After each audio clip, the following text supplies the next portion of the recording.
case studies only have 2 videos, ne? Yes, case studies, video, the person speaks. Then it's going to say case studies again. Then I'm going to put the video in. Yeah. Next slide. Number 2 is ads. That is number 3. For the second case study, we don't have a video. Okay. Yeah. It's this one that will be performing.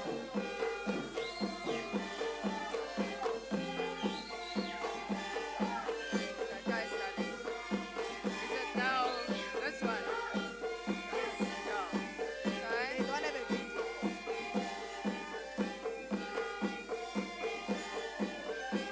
And then the last one, the last case study, a video first, which is dancing.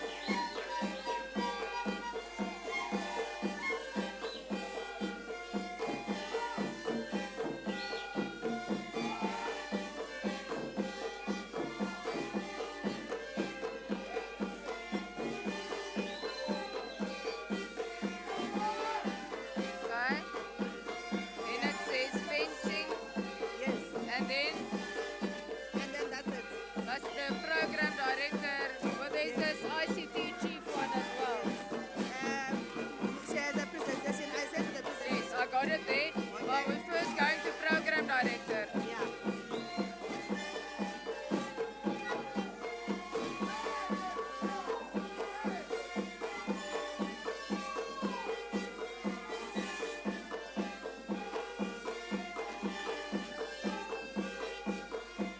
Okay. That one, program director. Then it's this lady. Then it goes into a presentation.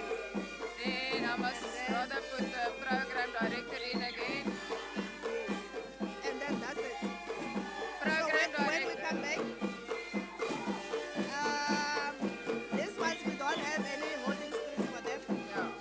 We will have Jody. Jody will be giving the summary. Okay, But I'll we go don't to have- it. Yeah. We don't have to put anything on her. But the last one will be Swati, this one. Yes. Yeah. Okay, let's just run from the top. We've got the holding, we've got the performance, we've got program director, video, program director, Jody, program director, case study, video, the lady speaking, case study, the lady speaking, Yes. case study, video, the person speaking, program director, Poppy, Copy, presentation. and Thank you, program director. yes. And then after that is Irene. Irene is. No, Irene must come here. Where's there a Irene? roving microphone? Immediately after Poppy. Is there a roving microphone, guys? Yes. Or are we gonna It's at the back. Immediately after Poppy, it's Irene. I don't know why I didn't say this. Technicians, please bring us roving microphones, please.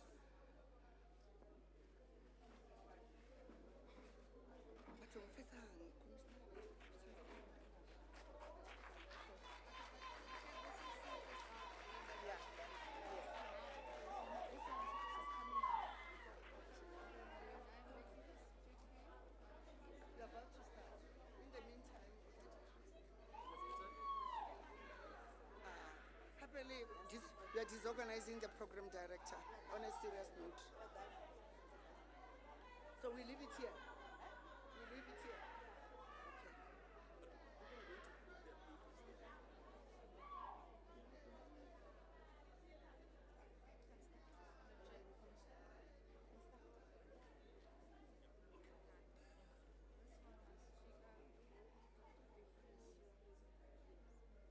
Roving microphone? No, you use this. What can I do? We asked for roving microphones. Is the roving microphone coming up?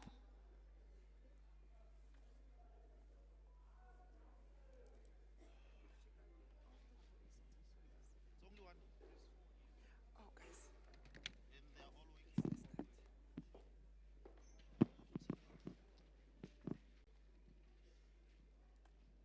Are you going to control it from here?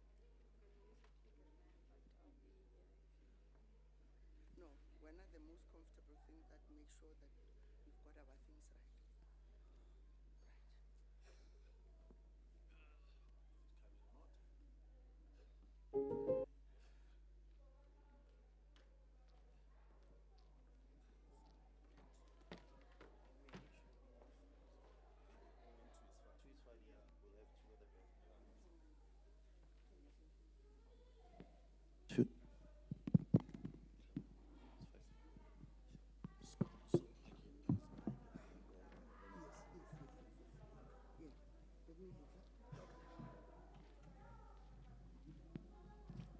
Yeah. Check 1, 2. Check 1, 2. If you happy and you know it, clap your hands. If you happy and you know it, clap your hands. If you look good, clap your hands. But I think I look even better, don't I? Ladies and gentlemen, good morning. It's going to be nothing short of a thriller today, and that is because of you. Put your hands together for yourselves. You look awesome. Thank you so much. We're about to begin. First thing first, introduction. My name is Mpho Ratando. Others call me Mr. MG. And we're getting to know you as the program goes. Thank you so much, ladies and gentlemen. Dinaga, thank you so much. You are so wonderful. And I believe you're still going to come here and give us the good music and dances that you are going to give us. Well, ladies and gentlemen, good morning, and we are about to begin with our program. We've got a loaded program, and it's going to be fun. May I, as we beginning with this program, ladies and gentlemen, request those who are still standing to take their seats so that we begin without anything that comes in the way of things for us. We need to move swiftly. We need to move well. Take your seats, ladies and gentlemen. But don't be uptight. Are you well? Are you well? Okay. Wembe, are you there? Wembe, just scream. What's my Wembe nihone? Okay. Sikukune nihone. Leona kaskukune. Leona. Siku. Okay. Mupani. Mupani, make some noise. Wow. Capricorn. I love Capricorn. I love Capricorn. Okay, let's hear Sikukune. Sikukune, are you there? Wow. I'm not too sure between Sikukune and Mupani which one wins. But ladies and gentlemen, we are all here and we have that energy. It's going to be a beautiful program today. Program that is, of course, led or spearheaded by the National Lotteries Commission. Ndibone banebo riranga panda namusi. On behalf of National Lotteries Commission, let me welcome all of you here. Bamuvenda, Bamupedi, Bamutsonga, Bamba Africans, and anything in between. Welcome. We're going to have fun, all of us, this morning. And of course, we're talking about the program that is, it emanates from the National Lotteries Commission, Indaba, the national one. And this is the provincial one, ladies and gentlemen. We're going to enjoy it. We're going to hear a lot. You'd remember that there were discussions and resolutions taken during the National Lotteries Commission. And of course, that's why we are all here. And we are honored by your presence. And of course, your presentations that you're going to present. We're going to break for commissions. And I definitely know we're going to enjoy and receive that which we are supposed to be receiving.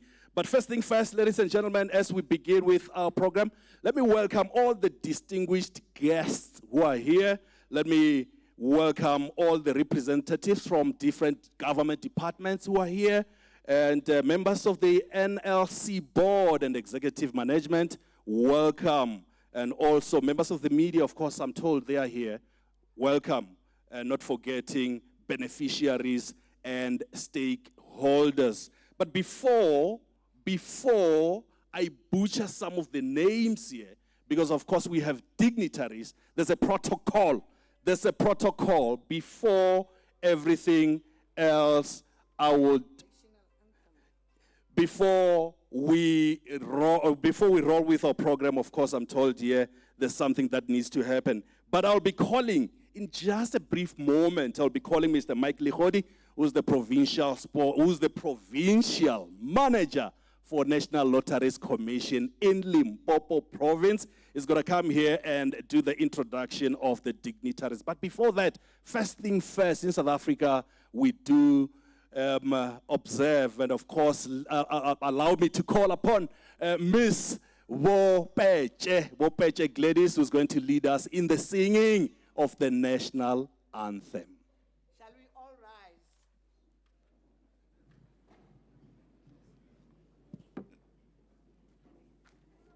This one, okay.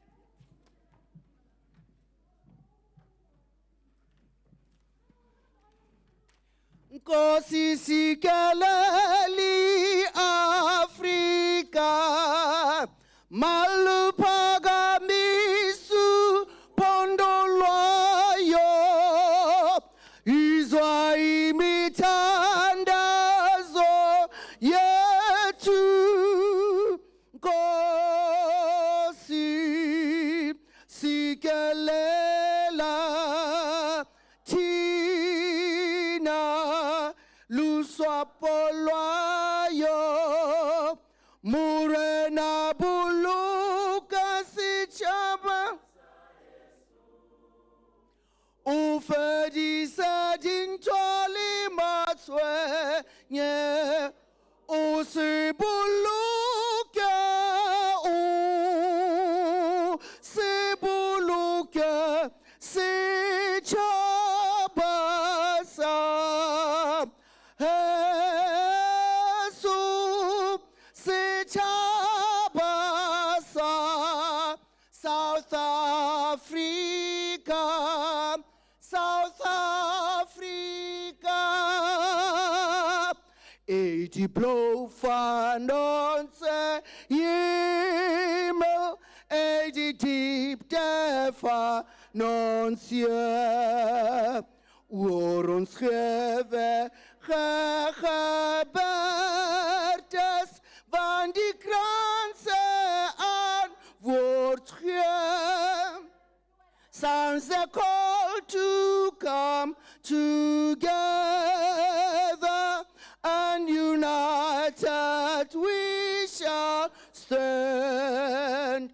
Let us live and strive for free in South Africa, our land.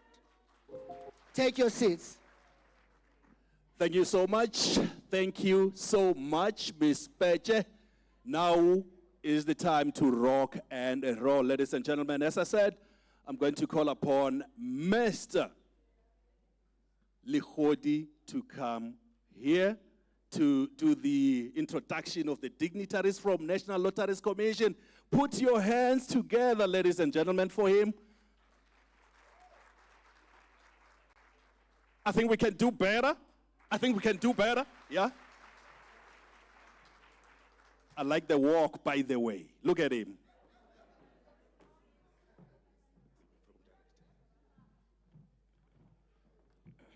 Program Director Mpo, thank you very much for affording me the opportunity. I'm standing here to introduce the leadership collective that is responsible for steering the NLC ship. We have in our midst, ladies and gentlemen, members of the board. We have Prof. Pitiana, who is the board chairperson, and he's not alone. He's also alongside Ms. Mvulani and Ms. Ramafola. He's also with Ms. Mvulani and Ms. Ramafola. They are also here. Thank you. We also have the members of EXCO. that is the executive committee responsible for, implementing the programs of the NLC on a daily basis. We have Mayor Jody Scores, who's our commissioner. She's here in Limpopo. But then she's not alone, as I said. We also have Ms. Tjalongkuna, who's also an EXCO member. Or I think she's attending to something outside. And we also have Mr. Ngubani Mzwandile. Thank you, Mr. We also have Ntate Molemo Mkholani. We also have Advocate Boy Hang. We also have Ntate Vincent Jones. And then we also have Mepopira Chabalala. Then we also have DA members. Maybe let me qualify it. It's members of distributing agencies.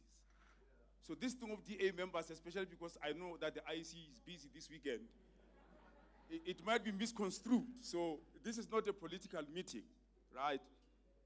This is a PICE event for Limpopo. So when we say DA members, this will keep coming up. The DA members is distributing agencies. So we have Ntate, the chairperson of distributing agencies is Ntate Tulani Sikwasana. He's here, Ntate Sikwasana. But then he's not alone. He also has with him other members of the distributing agencies. Kanali Dr. Tsedu, or maybe he's still busy outside. Oh, he's here. He's here. Dr. Tsedu is here. Thank you. Thank you, Dr. Tsedu. We also have Mempolai. Aha. Realeboga. Re na gape le Ms. Thole. Realeboga. Last but not least, we have a very strong and powerful delegation from the KZN provincial office, led by the acting provincial commissioner, Mr. Njilo.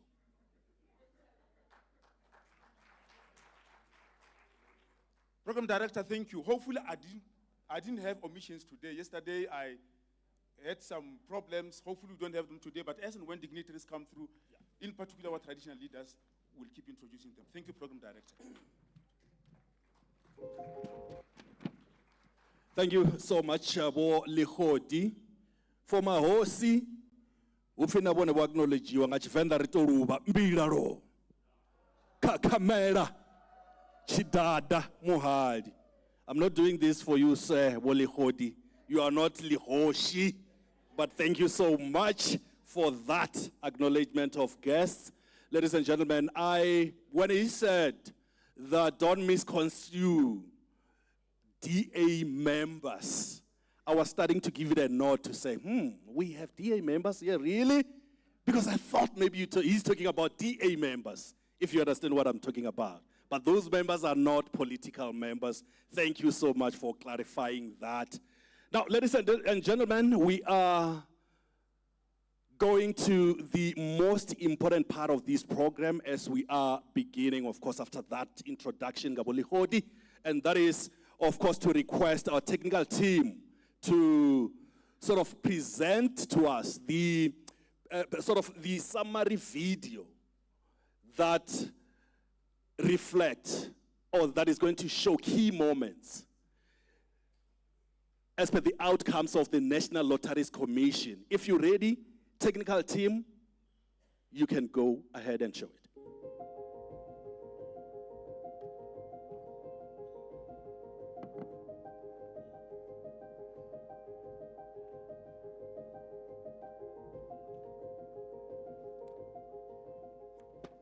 Across South Africa, thousands of organizations work every day to uplift communities, support vulnerable groups, and create opportunities where they are needed most. The National Lotteries Commission, established to regulate the national lottery and sports pools and distribute funding for worthy causes, plays an important role in supporting these efforts.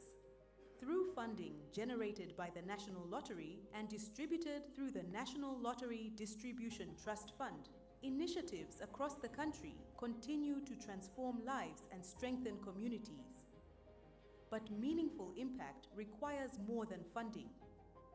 It requires partnership, transparency, accountability, and continuous engagement with the stakeholders who drive change on the ground. In November 2025, the National Lotteries Commission convened a national stakeholder Indaba, bringing together civil society organizations, community leaders, sector partners, and government stakeholders from across South Africa. The Indaba created an important platform for dialogue and collaboration. Stakeholders shared experiences, highlighted challenges, and proposed solutions to strengthen how funding reaches communities and how support can be improved for organizations working on the ground. Key themes that emerged included the need for greater transparency, improved accessibility to services, stronger organizational support, and sustained stakeholder engagement. As part of its commitment to continuous stakeholder engagement, the National Lotteries Commission continues to implement the Post-Indaba Stakeholder Engagement Program, also known as PICE. PICE serves as a structured platform through which the organization engages directly with stakeholders across provinces, ensuring that the outcomes and resolutions of the stakeholder Indaba are shared, discussed, and contextualized at provincial level. Through this program, the NLC engages with stakeholders to share the key resolutions and outcomes of the national stakeholder Indaba, communicate the organization's strategic direction and renewal initiatives, strengthen partnerships with civil society organizations and sector stakeholders, understand provincial priorities and challenges faced by organizations within communities, and listen to stakeholder insights that help shape responsive and inclusive programs. These engagements also highlight key priorities shaping the future of the organization. This includes strengthening effective regulation and funding through digitization, improving operational systems, and ensuring greater accessibility to services for stakeholders across the country. The engagements also focus on strengthening governance, promoting transparency and accountability, and ensuring equitable access to funding opportunities.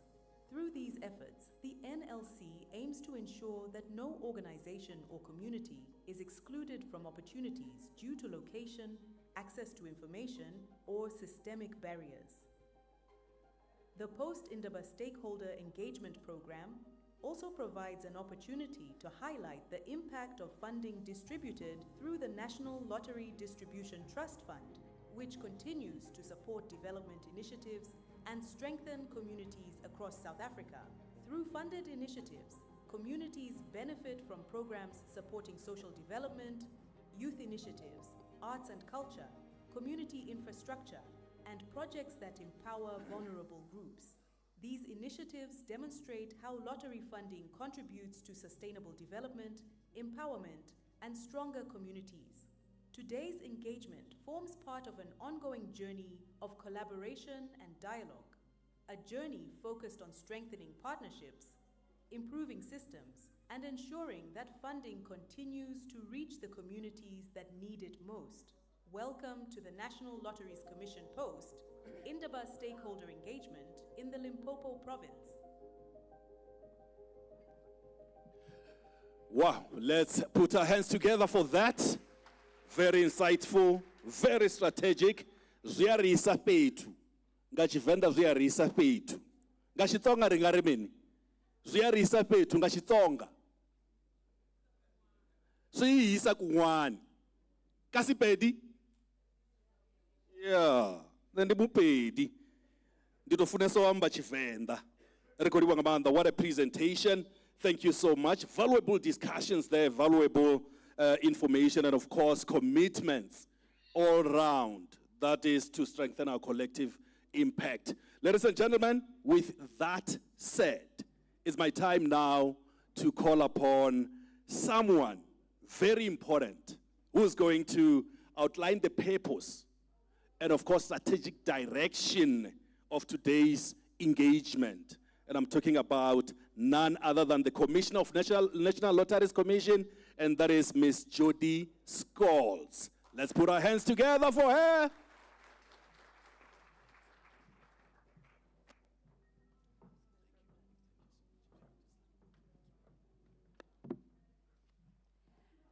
Good morning. I'm sure we can do better than that. Good morning, everyone. Program Director, thank you very much for giving me this opportunity to address all of you in Limpopo this morning. I'm just going to say all protocol observed. I think Bra Mike has already greeted everyone and acknowledged all of the dignitaries in the room. I think my job is fairly straightforward this morning. I just need to set out why we are all gathered here this morning. Last year in November, we convened our National Indaba under the theme Effective Regulation and Funding Through Digitization at the Birchwood Hotel. We convened about 1,500 beneficiaries, stakeholders, partners. We couldn't invite all of you, and we then decided we actually need to go to each province to understand what are the needs, how are individuals interfacing with the NLC. And so we also then shared quite extensively our organization's strategic direction. The board has outlined a number of priorities for us as the National Lotteries Commission. The first and foremost is rural development. How are we going into rural areas, looking at what's existing, and then seeing how we can enable communities, civil society organizations to grow and to continue making a massive impact that you all currently are making. We're also looking at GBV. This is a pandemic. The president has outlined that. He's set out very clearly the nature of the problem, but this is an area that concerns me very personally. It's one of the areas, however, that doesn't get a lot of our funding. We don't get as many applications as we anticipate. And so I'd like to hear from you, what are some of those challenges in terms of how we're setting out our criteria and what it is that we need to amend so that we can also start being a force to be reckoned with in dealing very decisively with this pandemic. Another priority, and I think looking at the stats released last year by Stats SA, the Limpopo province has the largest number of children below 7 years old. And so in terms of early childhood development centers, how are we supporting those? We do support a number of ECDs in the Limpopo province. Are there districts, are there areas that we're not in, and how can we reach those? And I think that's the work that Bra Mike and his team are actively engaged in. The board has also outlined youth. Youth not in employment, education, or training. We look at the stats. On Youth Day, I was made very acutely aware by a member of my family who is 28 years old and has been struggling to get a job. And he says to me, you know, Auntie Jodes, only 1 in 10 children, 1 in 10 youth, 15 to 34, actually find employment. And so we need to turn to the civil society sector because there are massive employment opportunities within the sector that we work in. How can we generate additional opportunities to enable communities to increase employment? So that is one of our strategic focus areas. And then we also look at food security. We were chatting yesterday. South Africa doesn't have a problem of food. There is enough food in the country. The problem is in the access to the food systems and the distribution of that. And so how can we assist and play a much bigger role? We have some projects that we've scheduled to take to the board later this year to look at food security, particularly within rural areas. And so that remains one of our priority areas. As part of the Indaba, we also broke into commissions where we had conversations with individuals about what are your development areas, what are your concerns as stakeholders, and you shared this with us. You raised your concerns with us when dealing with the NLC, when dealing with our electronic application system, and we've used these concerns to start making changes to how we operate. And I think Ms. Shabalala will also give an update later in terms of where we are. So in terms of our program today, we would like to share with you our online grant management system, where we are. We also have some of our API partners, our application program interface partners with us. We can't do this alone as the National Lotteries Commission, and we've taken a deliberate stance to engage with partners like the Companies and Intellectual Property Commission, the Department of Social Development, Department of Basic Education, just to name a few, SARS as well. And so when we leave here today, we would like to hear from you what your needs are, and these we'd like to look to informing our funding focus areas. Because we believe it's only through strengthened partnerships with yourselves that we can make the impact that we would like to make. And so as the NLC, we recognize that each of the provinces' needs and requirements are different and that require tailor-made solutions. Our call has been a national call up to date, and we would like to start changing that to look at provincial specific requirements, and hence this meeting today. So Program Director, I really hope that today's program is going to result in fruitful discussions about the challenges that you are actively facing in Limpopo, and as well as what opportunities exist. Perhaps there are areas that we're not looking at, that we could be funding and that we should be funding. We'd also like to hear from you, and how we as the NLC can help you exploit and maximize these opportunities. So I thank you very much, and I look forward to the deliberations today.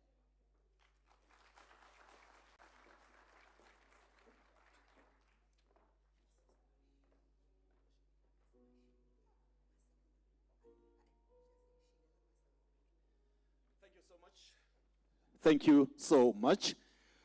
Thank you so much, Commissioner Scott. We really appreciate that. Really, that was so insightful. We really appreciate it. And now we move to the most important part. And I'm saying most important part because we're going to hear from beneficiaries themselves about the work of the National Lotteries Commission in terms of funding and opportunities.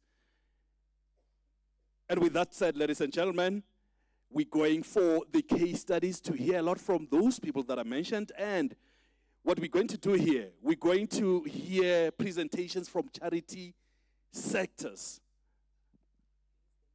Okay, thank you so much. Thank you so much, our sick ladies. We're going to hear from charity sector, because we all know how the lottery funding contributed to the social upliftment and, of course, cultural development and sporting excellence. Without wasting any time, allow me to call them. And I'm going to call upon Noah's Ark Children's Home, represented by Miss Shilela Masimula. Ladies and gentlemen, let's put our hands together for her.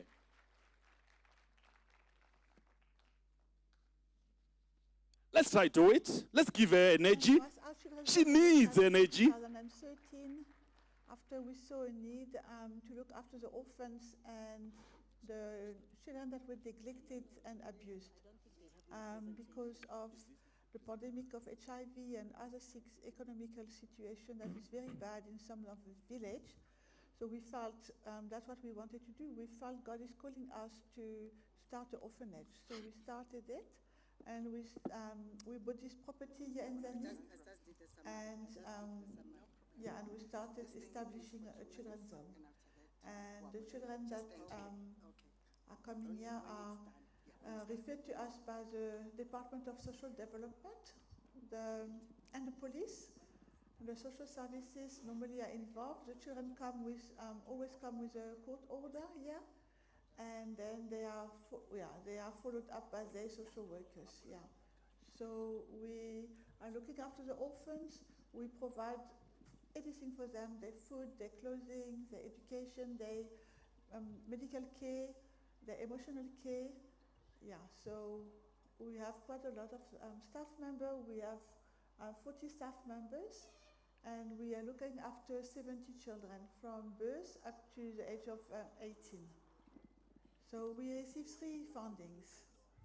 Yeah, So, and that's changed completely. It changed our lives completely.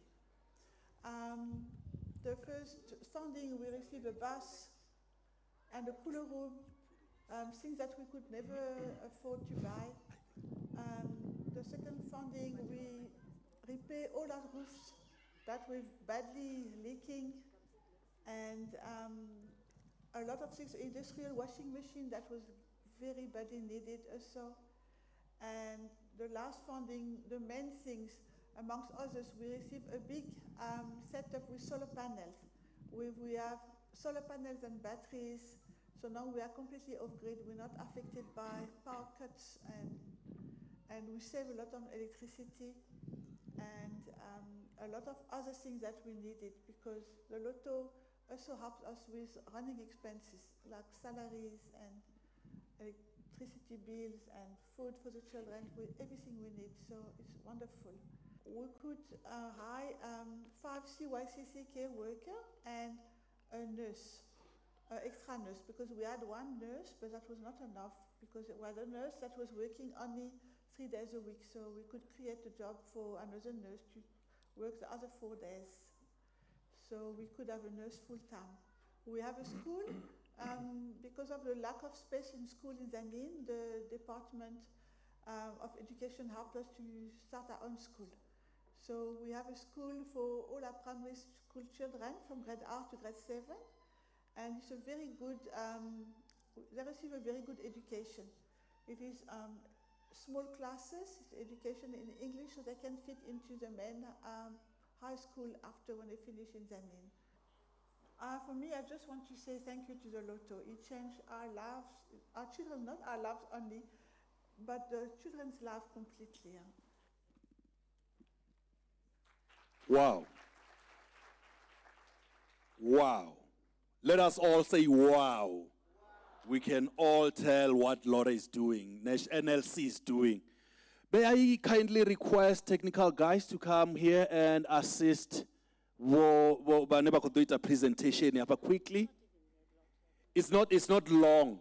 It's not long. Bako assistance masimula quickly.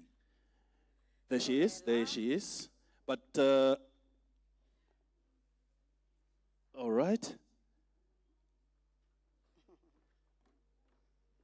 There you go. No one is dropping a ball here. It's just a technical thing. She's sorting it out so that we glide with ease. And of course, we're going to glide with ease as she is doing her thing. Just bear with her for a moment.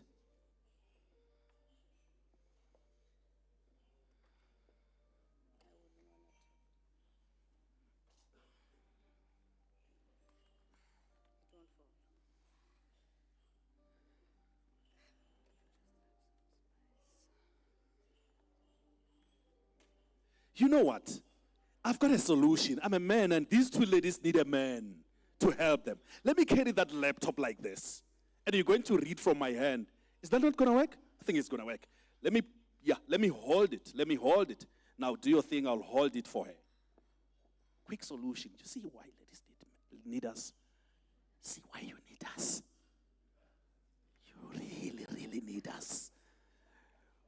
We are always of assistance. Thank you to the man. Thank you. And not very long, it's Father's Day, so yes. Thank you to the man. Ladies, clap for the man.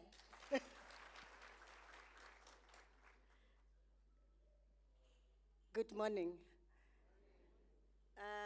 My name is Shilela, as mentioned. The people you saw speaking in the video are the founders of the center, and they found it necessary to add to their board of directors some additional members, some of whom are here with me. Mayor and Tate Kumalo are here with me. We've got also is Doctor here? He's not here. They are there.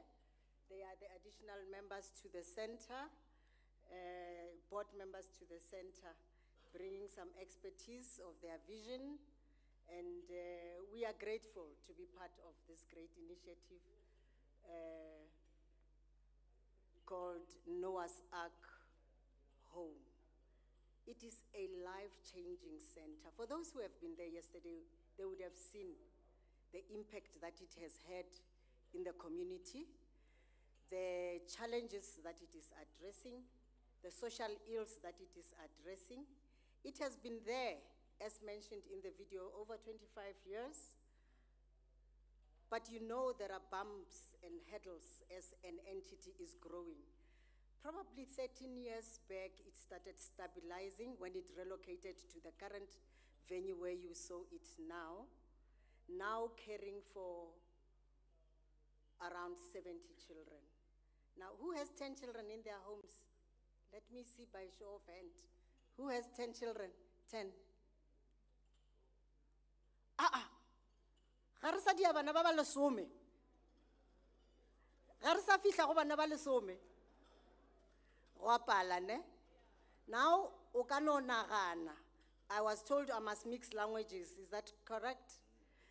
O ka no nagana gore ge o le ka legaeng o na le bana ba lesome gore mmereko ko mokakang. Swa tika, ne? Swa tsanda, ne? But in this home, we have 70 children who come from Bacho magaeng a go fapa-fapana, a go ba le matshwenyego a go fapa-fapana. And go tšere, ke tlo nyaka go e bolela ka Sepedinyana gore ba le ba kwa go sekgowa ga kudu ba seke ba ekwa ga kudu. Go tšere mme o mongwe o mošwanyana le mokgalajwe wa gagwe gore ba tle ba re thuše. La nkwešiša? Go a šokiša mara ke ntho e botse. Re thabela gore re part of yona le lena le ba Lotho gore re thuše. Go ne le ditlo tše ding di diragang kwa magaeng tše di dirang gore batho ba lahle bana. Le a kwešiša? Ba lahla bana. Mme o le mmoneng a bolela pele mola le mokgala ba gagwe ba kwela batho bohloko tše ba di bonago mo tikologong ya bona gore ba ba kgobetše. Kana rena re bo motswala a bona akere, re bo rakgadi a bona akere, re bo malome a bona akere, re a ba hlokomela. Go a tšea nnoas a ke go kgobakgobetša batho bale gore ba tle ba ba hlokomele, ba ba fe bokamoso bo bokaone. They took it and made it their business to care for so many children so that they can have a better future. As we speak, there are there are 27 babies and toddlers at the center. Ge ke bolela ka se sebaka, ga re ga ba masome a šupilego bao. Masome a mabedi le ba ba šupilego ke banana ba lahlilwe. Ba lahlilwe ke bomang? Ke rena le bana ba bo rena le bana ba rena. Re leboga Lotho go tlo re thuša. So, ponelo pele, a vision ya centera ye, ke go fa bana ba ba lahliwago legae le le nago le tlhokomelo, le le lego secured, le le nago le phodišo. Bontši jwa bona ge ba etla ko centereng, ba lwala. Bontši jwa bona ge ba etla centereng, ba malnourished. Ka Sepediko se ke tlo re keng? Ba na le phepo mpe, danki ma. Ba bang ba gona ba tla ka gobane ge ba le mo magaeng a bo bona, ba re na le go ba le bohlauhlaudinyana so. Ka gore motho ga a itekanela mmeleng, ga ke sa monyaka e le ngwanaka. Le bokoko ba baraka so. Ke ra bokoko ba matšetšea. Ba baraka ba kgonang go raka bana. Ka centereng ya rena re kgona go ka ba tšea ra ba fa thekgo yeue. Jwale mo society-ing Lotho tsebang gore le dirile a great thing. Your participation, your support has allowed us to deal with the cycles of poverty. It has allowed us to produce, nka lefa statistics ya gore re tloga re produce matriculant ka kua. Re ne le bana ba ba ile go di university ba bararo. Re ne le o mongwe šetše go ile morutišigadi. Re na le o ile go a PA company e nngwe gona kua ebile re na le ba ba ile go dikolong tše dingwe re sa inora ga thušo ya lena batho ba lotho le ba bang ba ba ka beng ba le ka mo ba na le sa bona ba kgonang go ka thuša. We would really appreciate your support to improve on the qualities of life of the people we have at the center. Re na le batho ba re thušang. Operationally, the staff needs to be assisted, isn't it?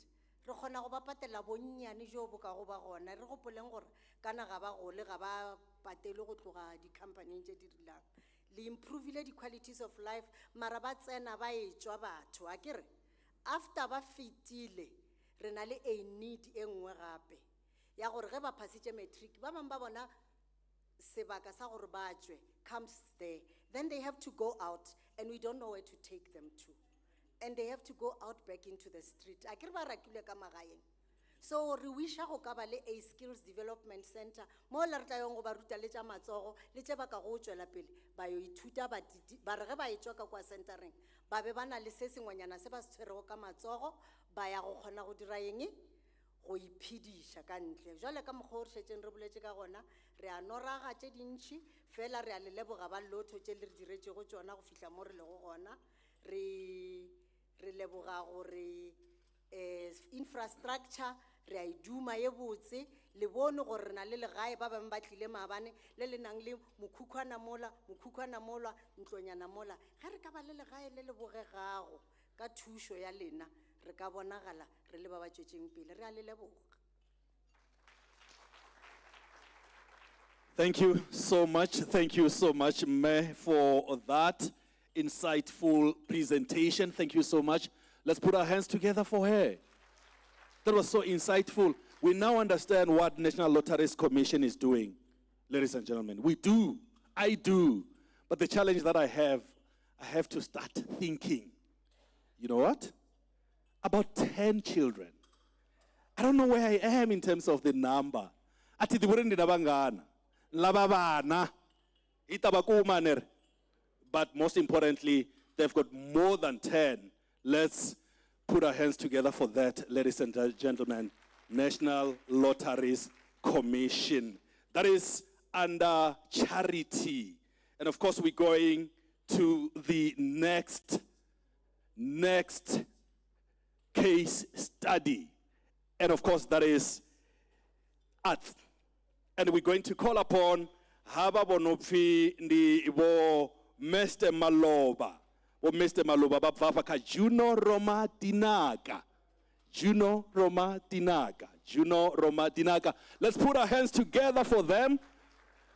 Nazauri, Zena Musbachko Dangeno Panda will read the Humberauri Basika Chiana Koyetel. I hope I'm pronouncing it well. Let's get Gia, but someone just bring a cheer up, Furafu. But for China, they don't take much of our time, but they're going to. Importance of National Lotteries Commission. What did the National Lotteries Commission did from arts space? Thank you, Program Director. I am Maloba Tlou Alfius. I'm the Vice Chairperson of Juno Romadinaga NPC. Then, firstly, I would like to take my greetings to lottery officials, board of directors, and our organizations. Then, in terms of Juno Romadinaga, dinaga tše di thomile long ago, dinaga tša kgale. Then we just revived dinaga tše then in 2016. Ge ke bolela ka go revive, ke bolela ka taba re through the advisory Department of Sports, Arts and Culture, ba ile ba re advise we should register our organization. Jwale re kgonne o register our organization as NPO. Elore purpose be le taba re be re nyaka funding. And then from there ra apply la go lottery. Then before re apply la go lottery, re bile le challenges tša gore be re sena uniformo and then other resources. Then it was in 2022 whereby after applying lottery then re kgonne go fumana tšhelete ya go lekana 208,000 rand, of which kamara tšhelete we through the advices tša lottery officials ba re botša gore 100,000 ke ya stipend ke ya di-salaries and then 100,000 ya ba ya project. So as dinaga tše le gore re disciplined re ile ra dula fase, then we set tšhelete we ka mara rena peacefully re salo re kwana, and then ya project re ile ra reka uniform ya rena ya dinaga, ra reka diteki tša di-all stars, ra reka dinaga uniform ge bele ba bona ba perform mo e ba apere kere nngwe le ka e lebelela ke yona kere ya dinaga. So even other stuffs like the storing trunks. And then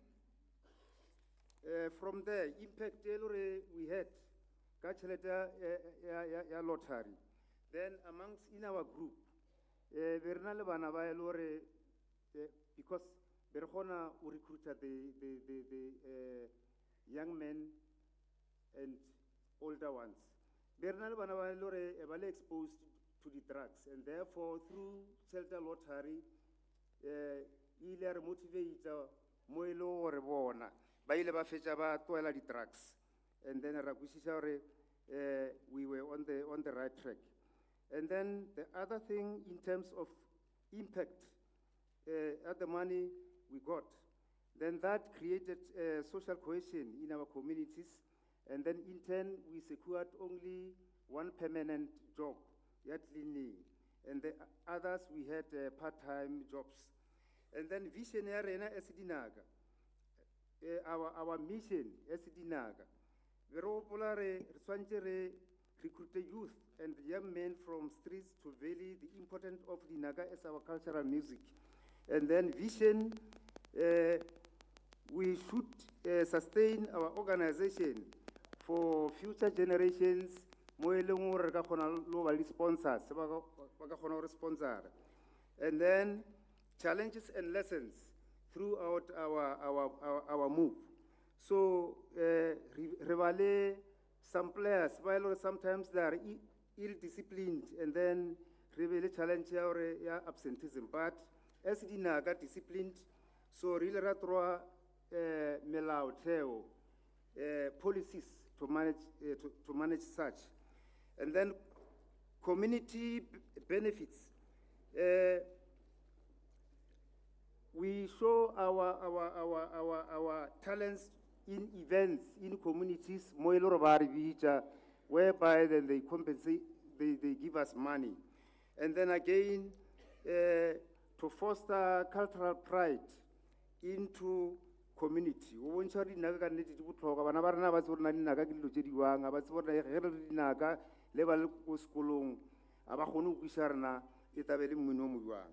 And then case study highlights. Then after Ersnukmana Shelter Lottery, Radira partnership with Department of Sports, Arts and Culture. They invite us to perform in festivals whereby they compensate us. And then our future outlook.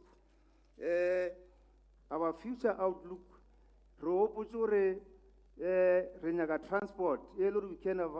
We can have our own transport. We can generate our organization so that we sustain our organization. Or organization arena should stay long.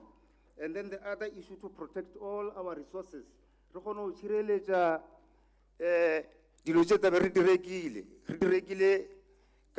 Funding lottery.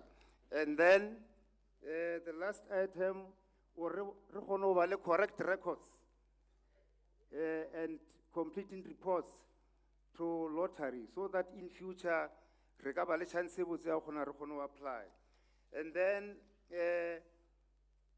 in my conclusion, then not just level about lottery, and then even their partners for having trust in us. Or tshepa bona hore ba re invite mo the Ranch Hotel. Or ba tla ba kgona hore bona physically as an organization.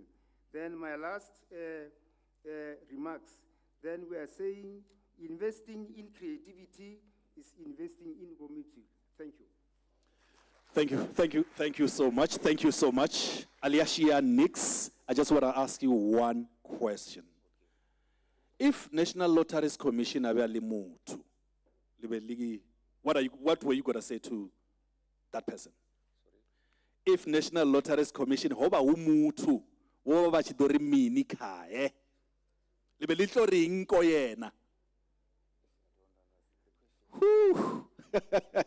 All right, what can you say about the National Lotteries Commission after all that you got from National Lotteries Commission?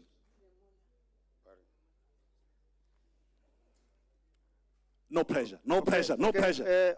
All what I have said, particularly our key needs in terms of transport, then I would say if we can secure our second grant, whereby, sorry. Sorry for correction. Then, in fact, we secured our second grant. So, it's just that we are having some administrative duties to be done. Well so said. We have secured our second grant, but in our second grant, so what I've said in terms of our transport, then it's been approved. Thank you so much. Thank you so much. Because I think I'll make a plan. Come, take a seat. I think I'm going to try find it. I think I'm going to try find it. Now, let me call Bo Masimula back. I think I'll, because she talks about 10 children. That is still resonating with me. Kakababui. Allow me, ladies and gentlemen, to move to sports now and call Managing Director of Limpopo Fencing Association, the Mufumagazibo Theodore Gabriels. Put your hands together for her. It's a beautiful sport, and I think why should our children from rural villages and not be exposed to this beautiful sport? And if we give, I mean, if you look at Gloria, who's now number 3 in the province, it shows if you can provide the space and the opportunity, we have the talent.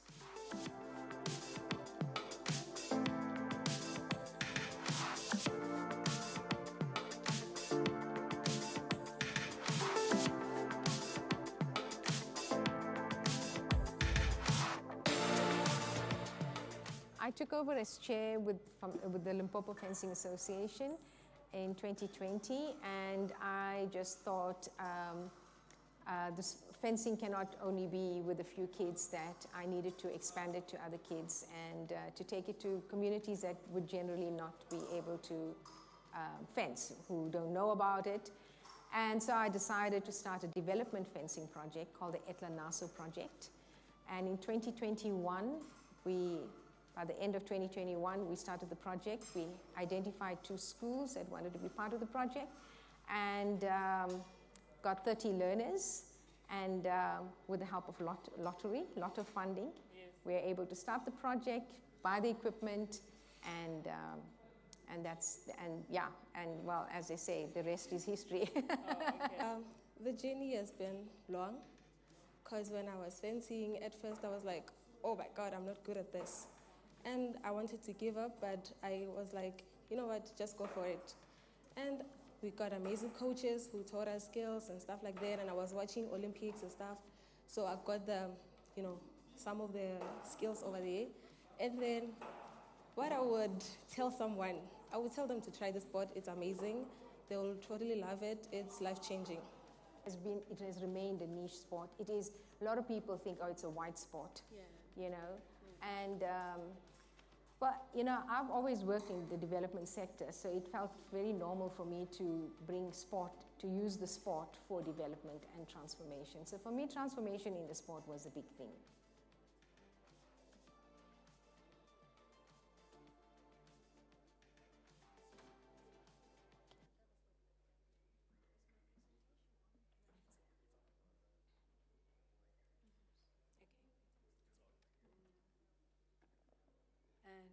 presentation? Yeah, has it been uploaded? Technicians, again, presentation here. May you please come solve it, sort it out.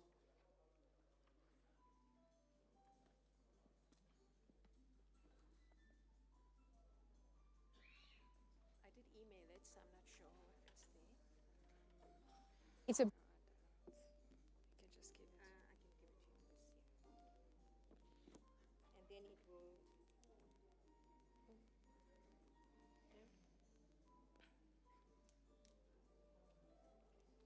not.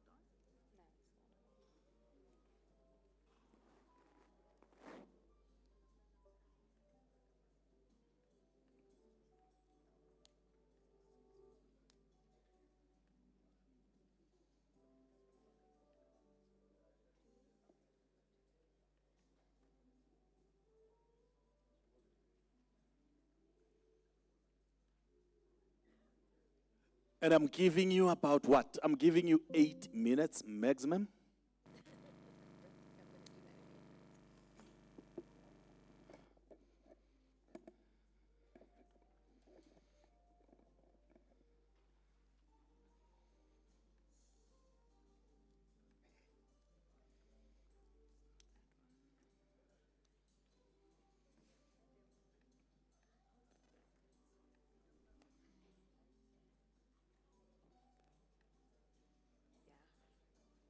So does it come on the big screen? It will be on the big screen now. Here we go.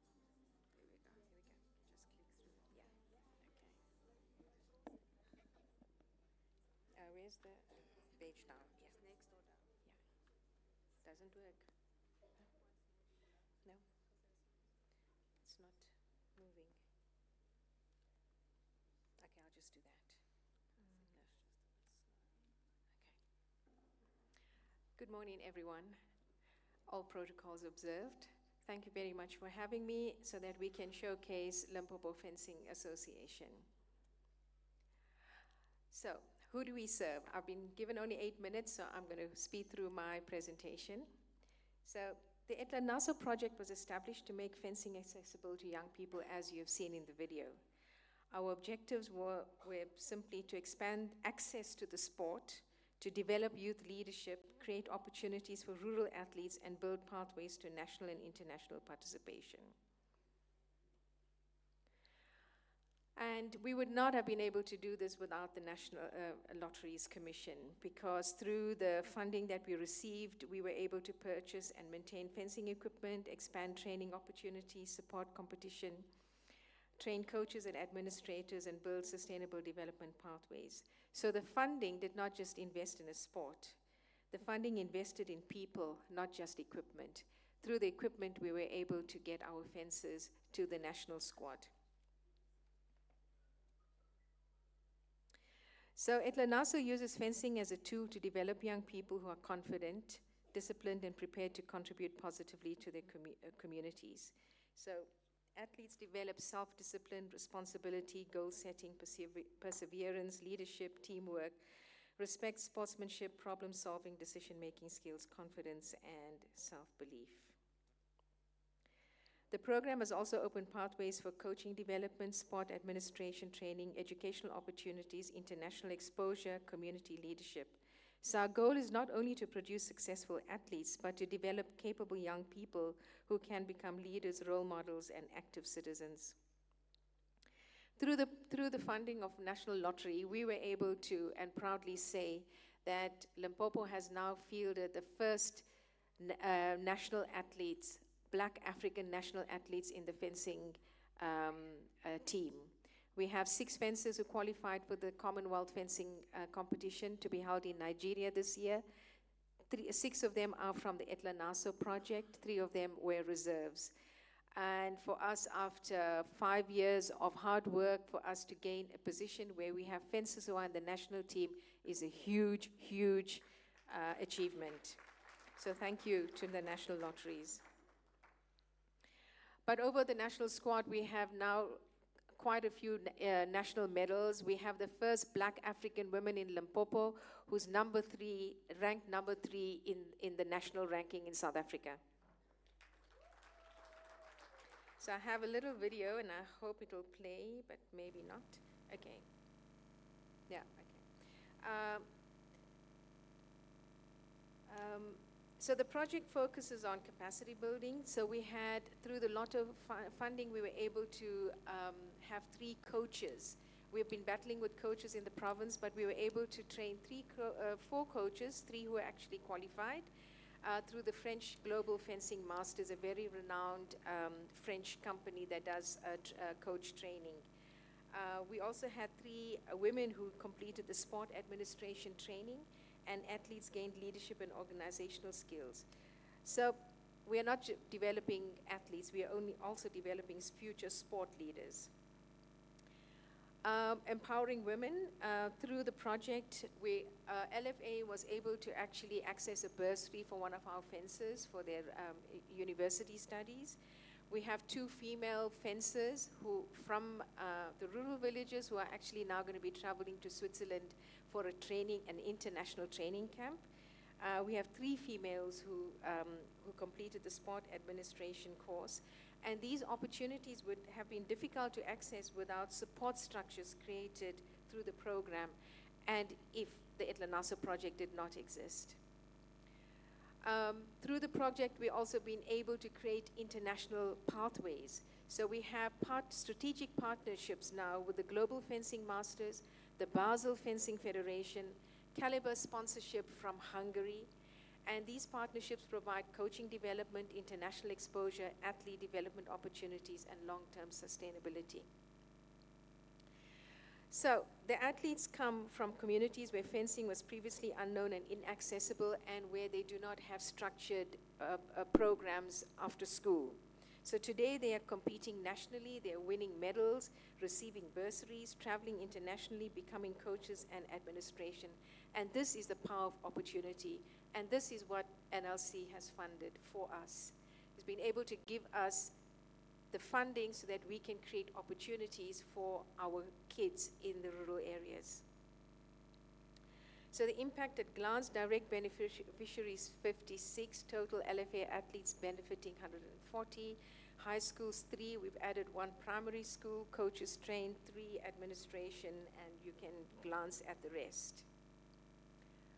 The challenges that we face, although we have achieved success in leaps and bounds, our challenges remain transport costs. I think my colleague here also mentioned that, to be able to get fences to competitions.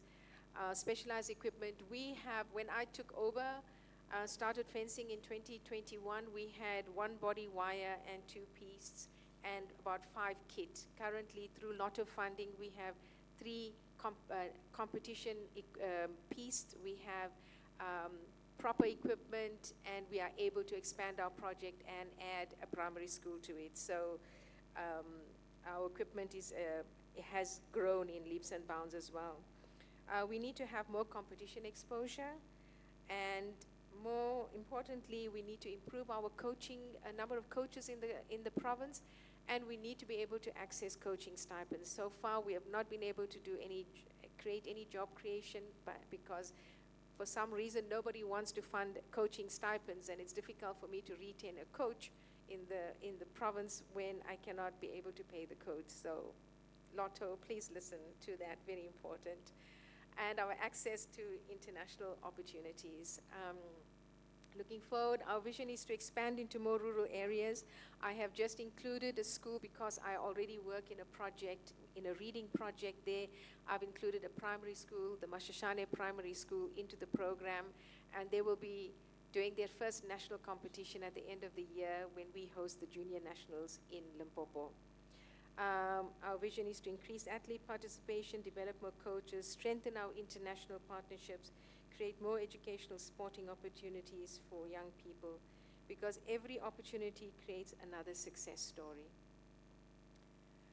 By investing in our rural youth, the National Lotteries Commission is transforming potential into opportunity and opportunity into a better society.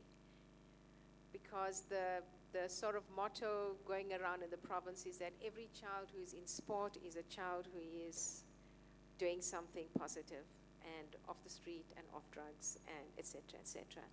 So this is in a nutshell what Limpopo fencing is all about, and thank you to the National Lotteries Commission for making the Etla Naso project a possible reality for everyone. Thank you. Thank you. Thank you so much, Dr. Renuka Remroop. Thank you so much. And I called upon the name of Miss Theodore, initially Gabriels. This is not Miss Gabriels. And your title is Doctor, not Miss. Yes. Thank you so much. You may take a seat. Ladies and gentlemen, put your hands together for all of them, 3 of them. For they have said something that is so inspiring, and now somebody's coming onto the stage here, and habandibo ndimufumakazi bomukopane mpulai. Zwine bakodoita half. Bakodo, this a token of appreciation, and of course take a beautiful picture with them. All right. Karibaba nelezo anda bachiko zuitanga ura.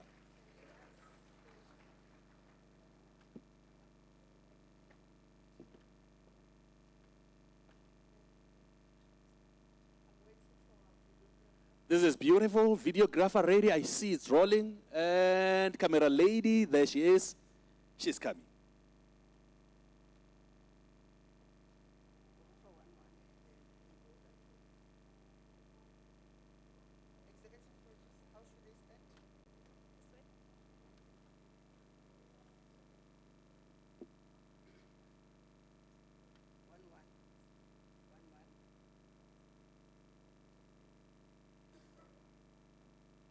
A little bit of a smile will do.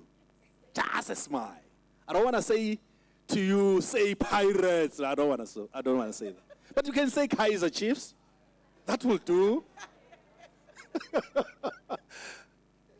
Say Chiefs.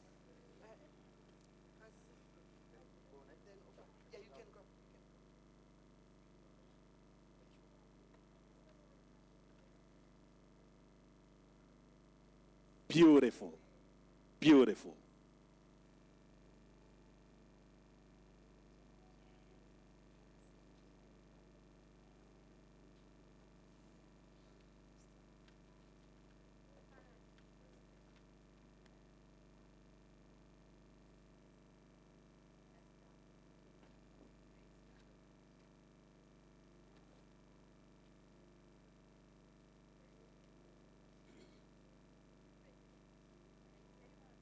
Beautiful. And I know you're not, Bompola, I know you're not going to tell me what's inside. What's inside there? What's inside?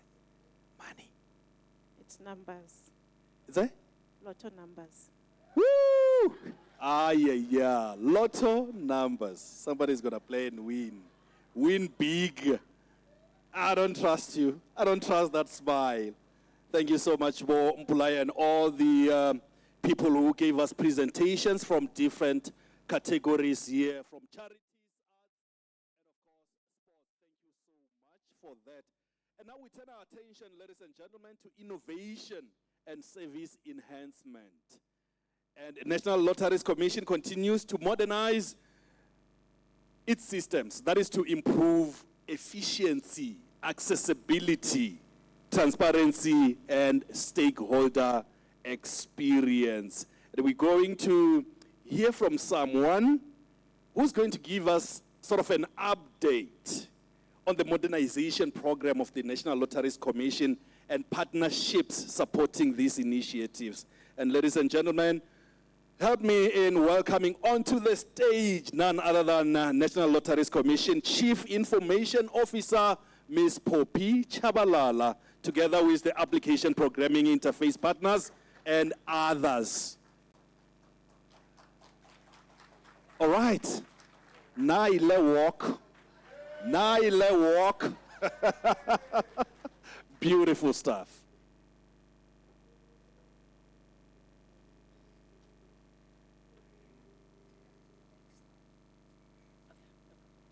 Good morning.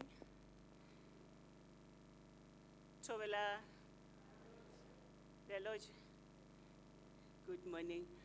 I would like to call upon representative from SARS who's in the house, and a representative from the social development to please, as I start the presentation, to come in and join me here, just for moral support.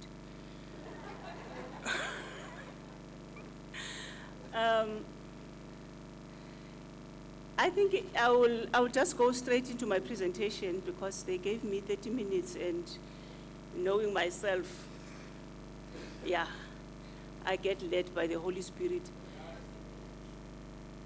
The commissioner did say that we had an Indaba last year, and don't feel bad, I wasn't there myself, so we're doing hearsays. So in the Indaba last year, there was issues around us introducing a new system for our grant management.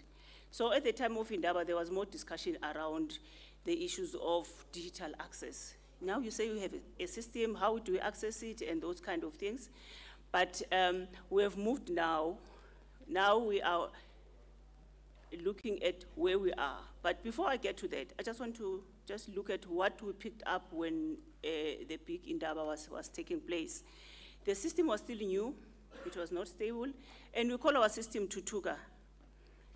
Solopil. I'm looking at Susan there, she's my interpreter. So it was not stable at the time, and it was struggling to integrate, which is why today I've got my colleagues here, because we're going to be talking about that stability and integration. And also the bigger issue was, again, we are used to taking our big files and applications and taking them to the provincial office of NLC, and suddenly they say you can do it at home at your own comfort place. But then arena data. We don't have laptops. We don't have network coverage. So those were the issues that were being discussed at the time. And we took those things as homework. And we said, let's go and look at how do we assist so that people can be able to use this new technology that we have put on the table. Because it's not for the NLC, it's for the grant applicants. Us is to enable it easy, making it easy for the grant applicants. So we had a lot of backlogs and some submissions that were failing at the time. Fast forward now, we are in June, and now we are happy to say, not only have we had an engagement with Vodacom for the Vodacom subscribers to access our system for free, but we had a more progressive engagement with MTN, where now it doesn't matter which SIM card you've got. With every SIM card, you can be able to access our system, and you will not be using your own data to access our system. Thank you. Of course, the system has stabilized. It's work in progress. We still have a lot of exciting things to do with the system, but at least now we are comfortable that the system is stable. And then also, our DSD, Social Development team, is going to talk about how they have improved their own system as well, because our biggest challenge as well was that we are struggling to integrate with our sister organizations where we need to verify the applicants.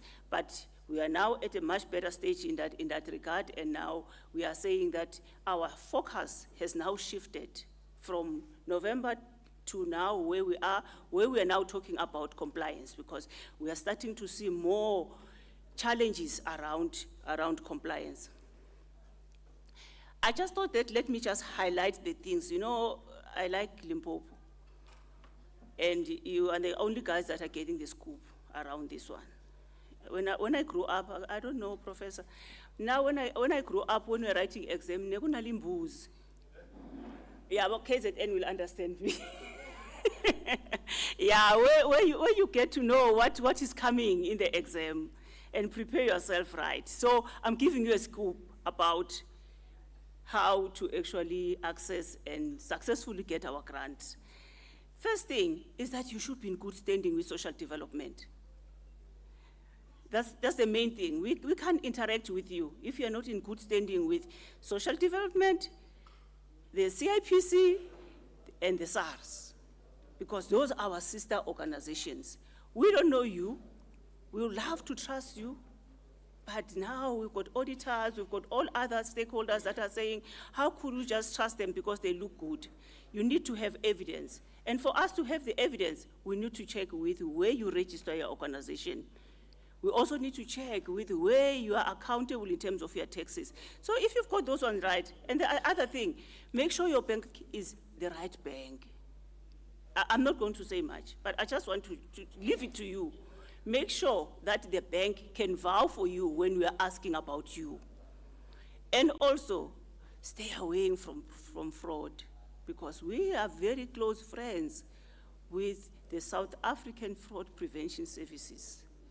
And so if we find that your hands are in some cookie jars somewhere, just don't bother, or just go and sort yourself. But I'll talk more about the challenges that we're having in that space as well. There are 5 key things that when we're busy with your applications, we picked up as delaying us responding to you with a yes or a no. And we find ourselves in the limbo because we really want to help you. Contrary to public belief, National Lottery's mandate is to distribute funds. That is our mandate. So we're not here to work against giving you funds. That if you get that one right, you must know that we are really trying to work with you to make sure that you actually get our funds. One thing that was an issue that we were picking up delaying the process was main contact and authorized signature. Again, we are running an organization. And in that organization, Professor Pichana is appointed by the board to be the secretary in terms of signing documentation and committing the organization. But then Poppy Shabalala is a secretary. And because Professor Pichana is very busy, he can't be dealing with the admin of applying at NLC. Then Poppy Shabalala goes into the system, put everything as assigned by the board, then Poppy Shabalala puts herself as an authorized signature. When we get now to verify, we are finding out that, hi man, an administrator is actually given the authority to sign agreements of millions with NLC. When we verify, we find that no, asiyena. And that delays. It doesn't mean we are going to reject, because our main objective is never to reject anybody. But it's going to delay how we get it, because getting to sort that out, it now requires a lot of admin. And by the way, Professor is not available. And that also creates a lot of work. Incorrect and outdated DSD, CIPC, SARS records, I've spoken about that. Be friends with these people. I put them here for a purpose. Make sure that you are in good standing with them. The other thing, changes to directors and banking accounts. In simple terms, I am running a company, poppy.com. I've got Professor Pichane, I've got Mzwandile. We're starting this company together. Somehow we start applying at NLC. While during the application of the NLC, then Mzwandile start calling us others in meetings. And we decide what? Ramutibela. We chase him out of our company. And when we do that, now NLC goes to verify with CIPC. But told us Mzwandile. It causes a delay. So, advice from me, just hang on until you get the money before you fire anybody. because that will delay your application. Just hold on there, no matter how much you hate the person that you started with, until you get the money. Once you get the money, then you can do other changes, because during this process, you're gonna be stuck. The other thing is banking accounts. I don't know what people have problems with the banks. Or one day, loan, then you change it. You go to another bank. Then you do it as well during the process of application. So now we are going to Capitec to verify you Capitec about Zebe. When you're already with ABSA. And that change is a lot of work for you. It takes months for us to get back you to where you are in the right place. And then now we are not happy. Lotteries is not finishing my application and those kind of things.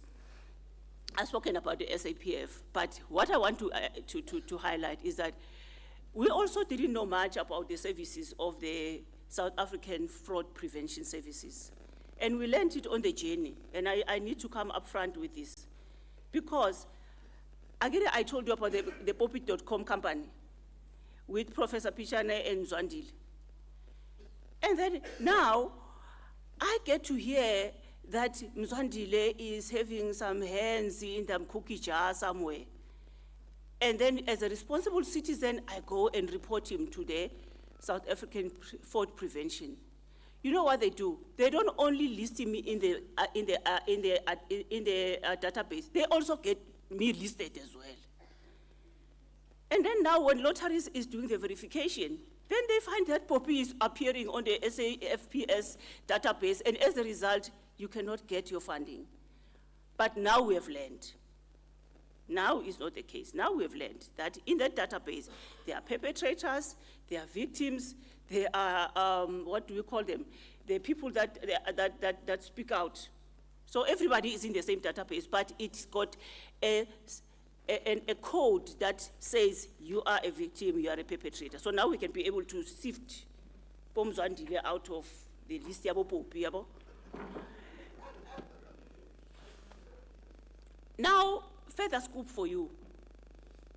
And if you've got phones, you can take pictures of this one. I allow you.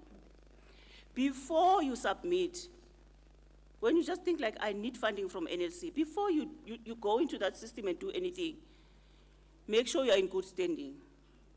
CIPC, DSD, and SAS, because if we don't get you to align with those, we are stuck.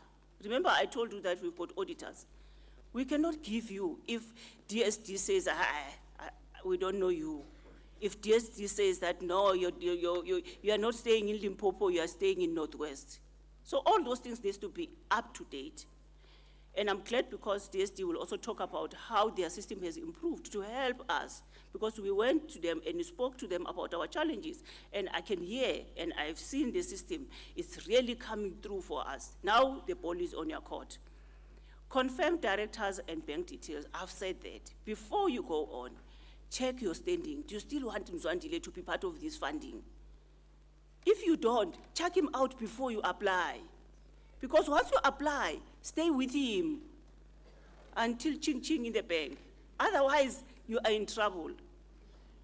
Align main contact with authority signatories. The board must have a board resolution appointing somebody that is going to do your signatures, and we need that. And that person, because the system is automated, once you've got the person in, the person will get the agreement. They will sign the agreement. It doesn't have to go to Poppy as an administrator. But because the way we do things, I don't know, but we just do things like Riachanza. Are they going to give us the money or not? No, this is not a lotto. This one is not a game of chances. If you apply, you are compliant, you get your money. As simple as that. We just give you what you want based on you being compliant. And I've said this, during the process of application, do not change directors and do not change your bank. Stay with them until the process has been finalized. It causes a lot of disturbance and delays. Follow signature sequence correctly. We are doing something about this one. When we send the agreement, because it's automated, it sends to Jody, it sends to Professor, it sends to Mzwandile, and then it sends to Poppy for the signatures. But now, because we are not responsive, Poppy ends up signing first before Mzwandile. Mzwandile signs before Jody. And now all these things become a mess. You will find that one organization has got 5, 10 agreements, and all of them has got one signature each. But from our side, we've got a system now that will help to consolidate. But please, again, we want this money. And when you want this money, uska testa mulao. Because again, you want the money. I mean, I'm one of the very, okay, let me not say it now, my bosses are here. But you try to follow the rules because you're working here. So you also please try to follow the rules because you want the money. After you got the money, okay, we'll do the verification, or you are using the money for what you do. But now you are going to do it in your own way. You just submit reports at NLC. But during that period, you are at our mercy. And we are here trying to help you. But don't try to test the system as if our bad utola chelete. Okay? Ensure that all Agnes chairs are complete. Some people, I don't know, I'm one of those people that don't like filling forms. Your questionnaires, if you send me a questionnaire, definitely you are doomed. Because it asks me a lot of questions and I don't like that. So, and every time, I'm lucky I've not been signing wrong things, but every time I just say, where do I sign?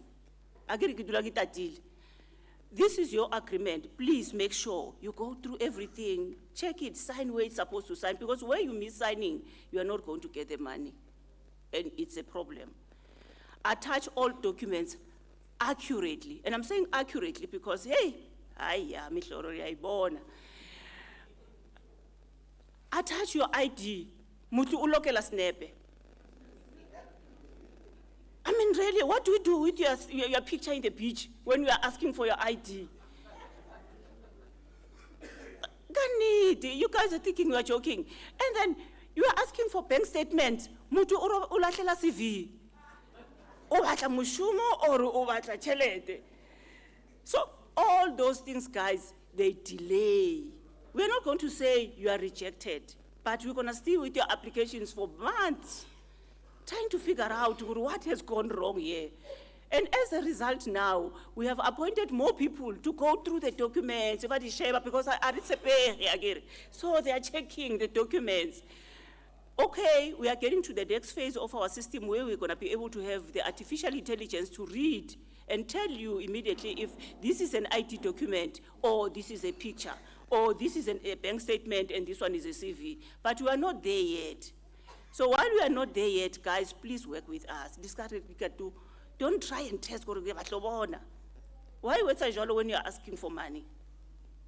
And then from our side, we are making a commitment. We are going to expand our support. Again, we've been on this thing with you. It's not my phone. Okay, thank you. So we've been on this thing, we've been listening to you, we've been engaging with you. Now we know what type of support is required, and we are ready. And thanks to the Commissioner for working with us to say, let's align the next call with our readiness. So when the next call comes, we're going to be having more people to support you, and we're going to have a longer time to support you with registration, so that when you get to the application, you are already verified and we know that you are in good standing in as far as my colleagues on the left are concerned.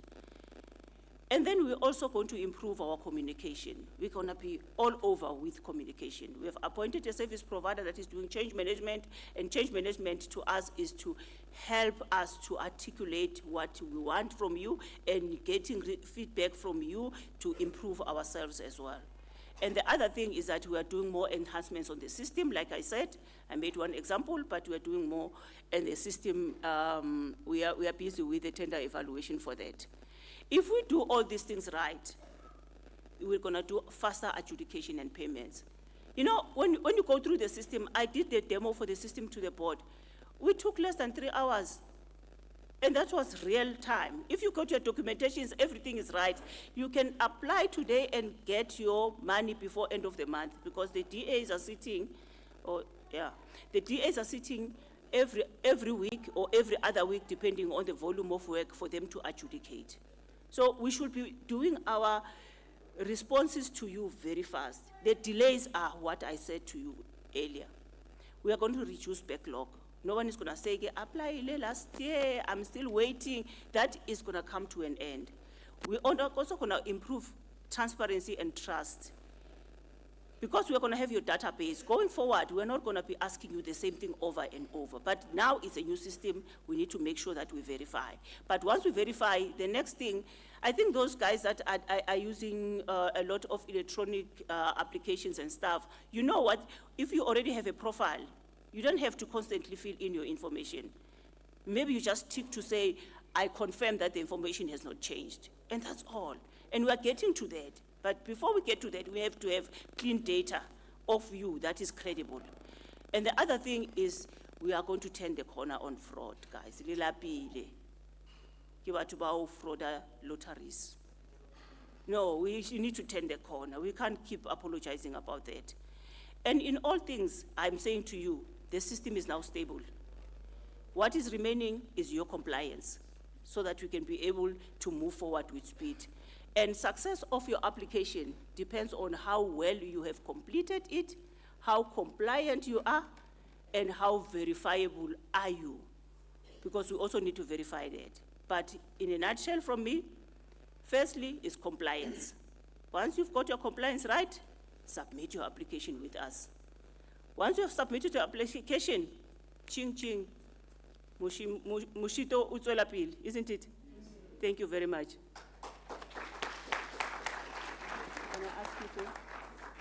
Can I then ask my colleagues if they have anything to say and introduce themselves? Thank you very much.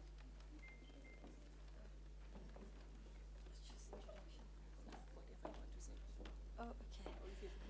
Yeah. Okay, I'm gonna need a technician also for the presentation. Okay.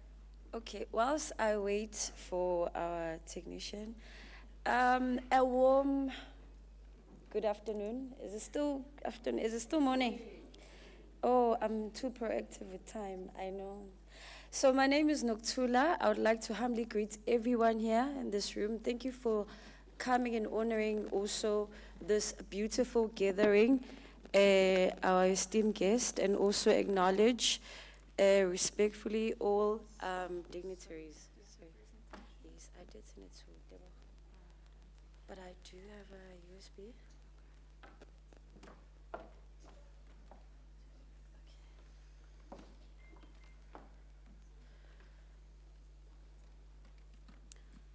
You'll see it.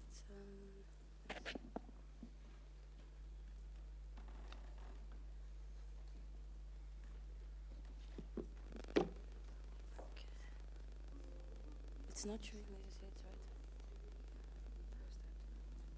Okay. Let's check. Was this it? No. Okay. Yeah, that's.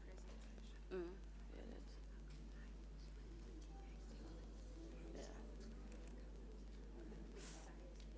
You know what? I don't want to be long. Wait. I just want to check if I need this. Because it's a lot of.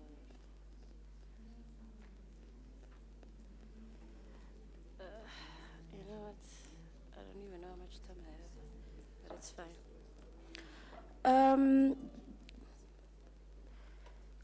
So, as I've indicated, as I've introduced myself, my name is Noktula, surname Duma, originally from KZN. I'm saying this so that you don't think Lengania role when I speak the English and not mix Chivenda, and it's no disrespect. We are just born in the different parts of the world. But I'm learning. Next time, I'll be in Venda, all the way. Yes. Yes. So, yes, colleagues. So, I'm from DSD, Chief Directorate NPO, specifically from Capacity Building Units. Today, I'm going to touch on compliance, as we are saying, compliance. NPO's compliance is very important. First and foremost, your first home that registered you to even exist as a legal entity, to be able to go to SARS, to go to national lotteries, and everywhere else to lobby for funds. So I'm stressing this because A lot of organizations, when they register their NPOs, they would receive our certificates and the constitution, and they think that's it. The doors are now open. They go, they become accountable to the funder. The funder also has their own requirements when they give you money. They want to know how the money is used. You must report to them.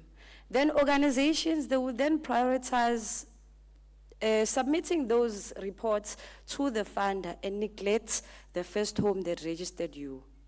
So we are continuously also, although we've got other programs, but this one where we speak and improve the standards of your compliance in a platform like this, to us is very important because we give you a refresher on how to be compliant to DSD as a registered NPOs. So it's nice, good and well. I see all of us, we've got pens, we've got notebooks. Use them, colleagues, ne? Don't mind me referring to you as colleagues. I call all my NPOs colleagues because we do the same work.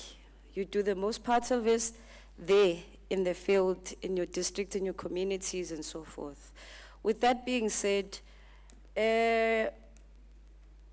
we acknowledge your work, we acknowledge your contribution as DSD.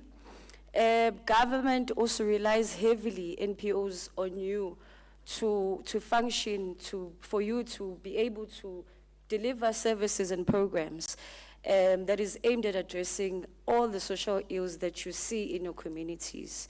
Also, DSD, as a custodian of the NPO Act, we are expected to design and implement programs that seeks to create a conducive environment for NPOs to flourish. Hence, we have different programs that we do to go out there in the communities, engage with NPOs, and also come with services so that we make sure that you are fully compliant and you are not at risk of being deregistered with us. Also, as per the white paper for social welfare and NDP, we call for government to strengthen partnerships with civil society organizations in delivering social services for the most part of the population. Also, lastly, we are forging and strengthening partnership and strategies alliances with government, private sectors, funders, including NPOs,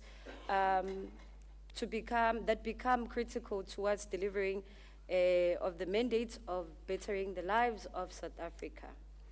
Now, zooming in, colleagues, to make you understand, a lot of people, when we engage with them and you ask, what does social development do?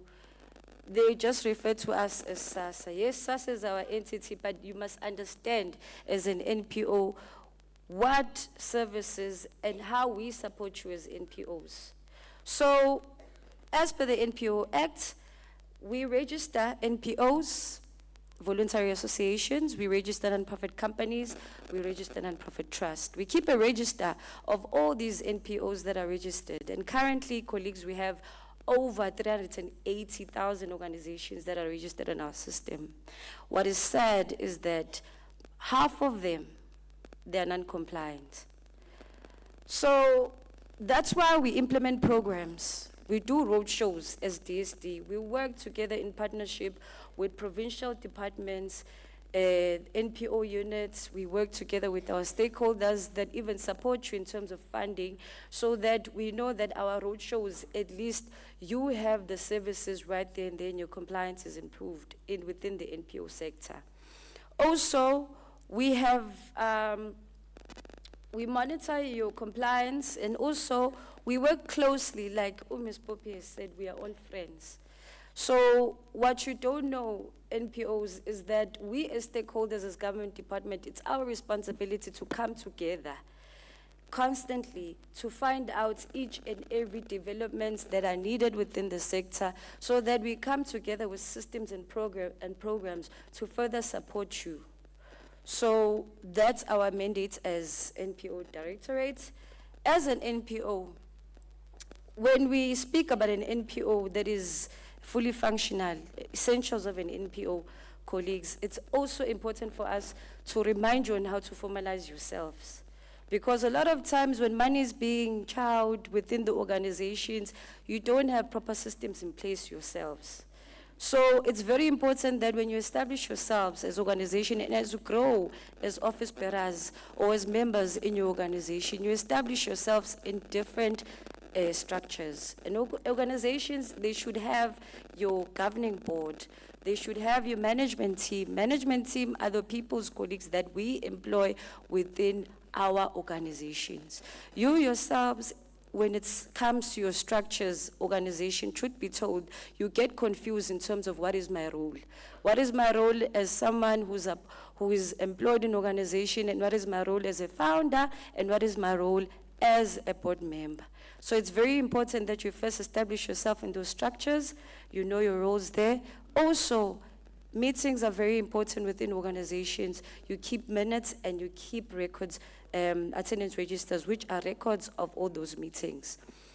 Also, it's important for organizations to keep records, also financial records. For example, any money going in your organization, colleagues, it's very important that you keep records, especially when it comes to the time when you need to do your reporting. You make your life easier when you have proper recordings in terms of your finances. Keep records of them, any money going in and out, your receipts, everything. Keep them in a journal. We've got a treasurer for a reason. Come that time, everything is quick. You are able to submit a DSD on time. You are also able to submit to your funders in time. Also, comply with different legislation, for example, NPO Acts, other service delivery legislation, depending on the services that you are delivering in your organization. Now, coming to compliance. So, before I touch here, my colleague, Ms. Pope, did mention that also DSD, we have launched a new system. It's fairly new. It was launched last year in September. I support what she said also. And also, let's be honest, colleagues, when you develop a system, it's quite a big thing.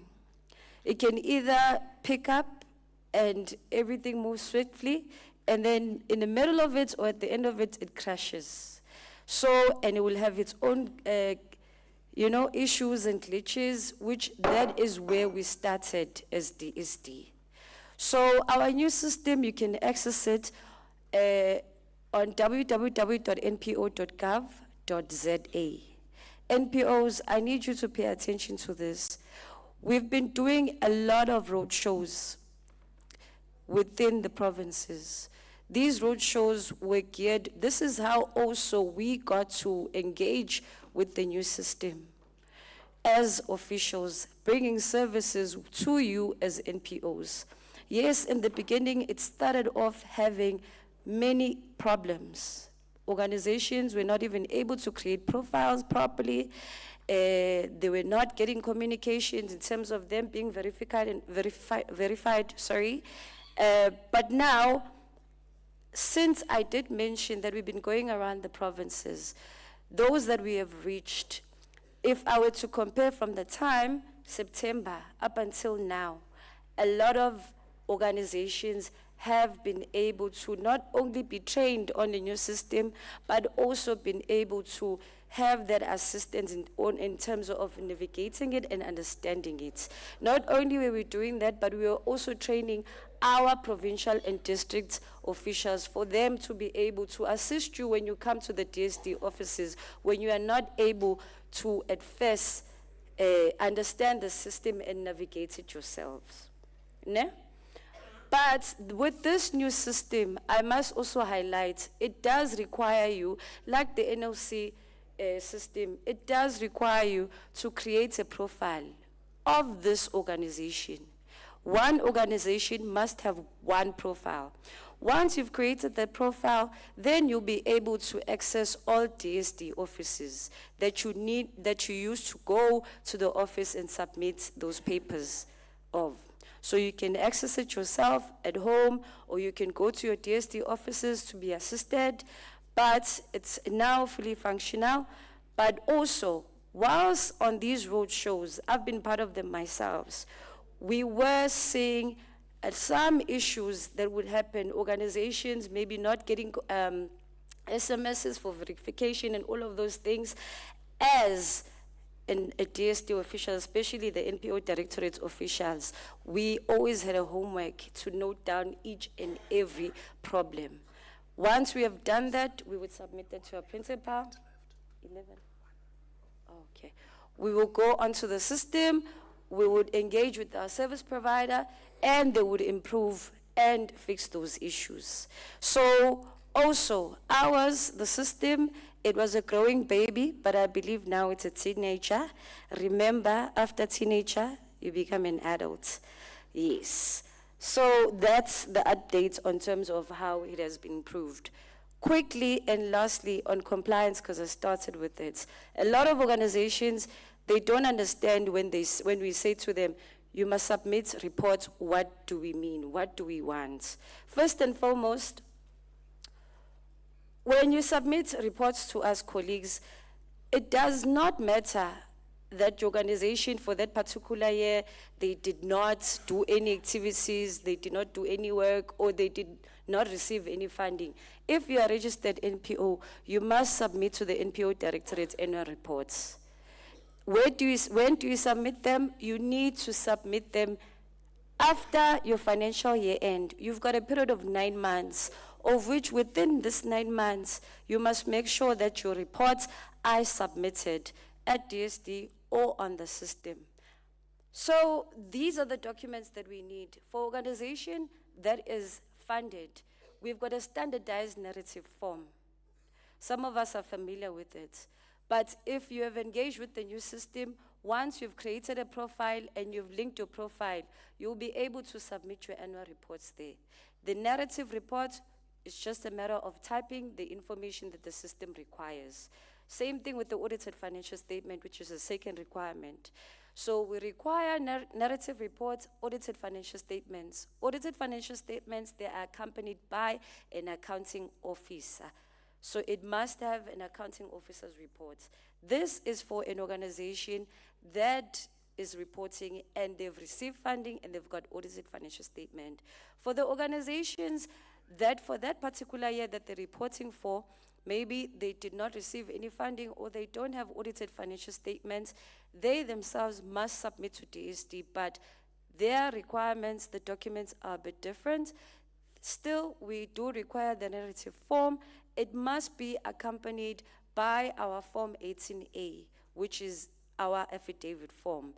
All our templates, all our forms, when you submit to DSD, they must be signed off by an authorized office bearer for us to be able to assist you in terms of approving them and regard them as being compliant documents. Thank you. With that being said, thank you so much. You're a man, but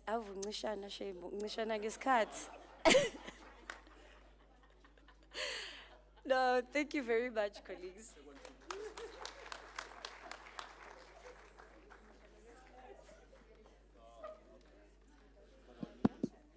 All right, thank you so much. Thank you so much. But I'll come to KZN, by the way. As much as you want to come to Vend, I'll come to KZN. Thank you so much. And in the interest of time, I know you're not going to take much of the remaining time. In fact, you don't have any remaining time.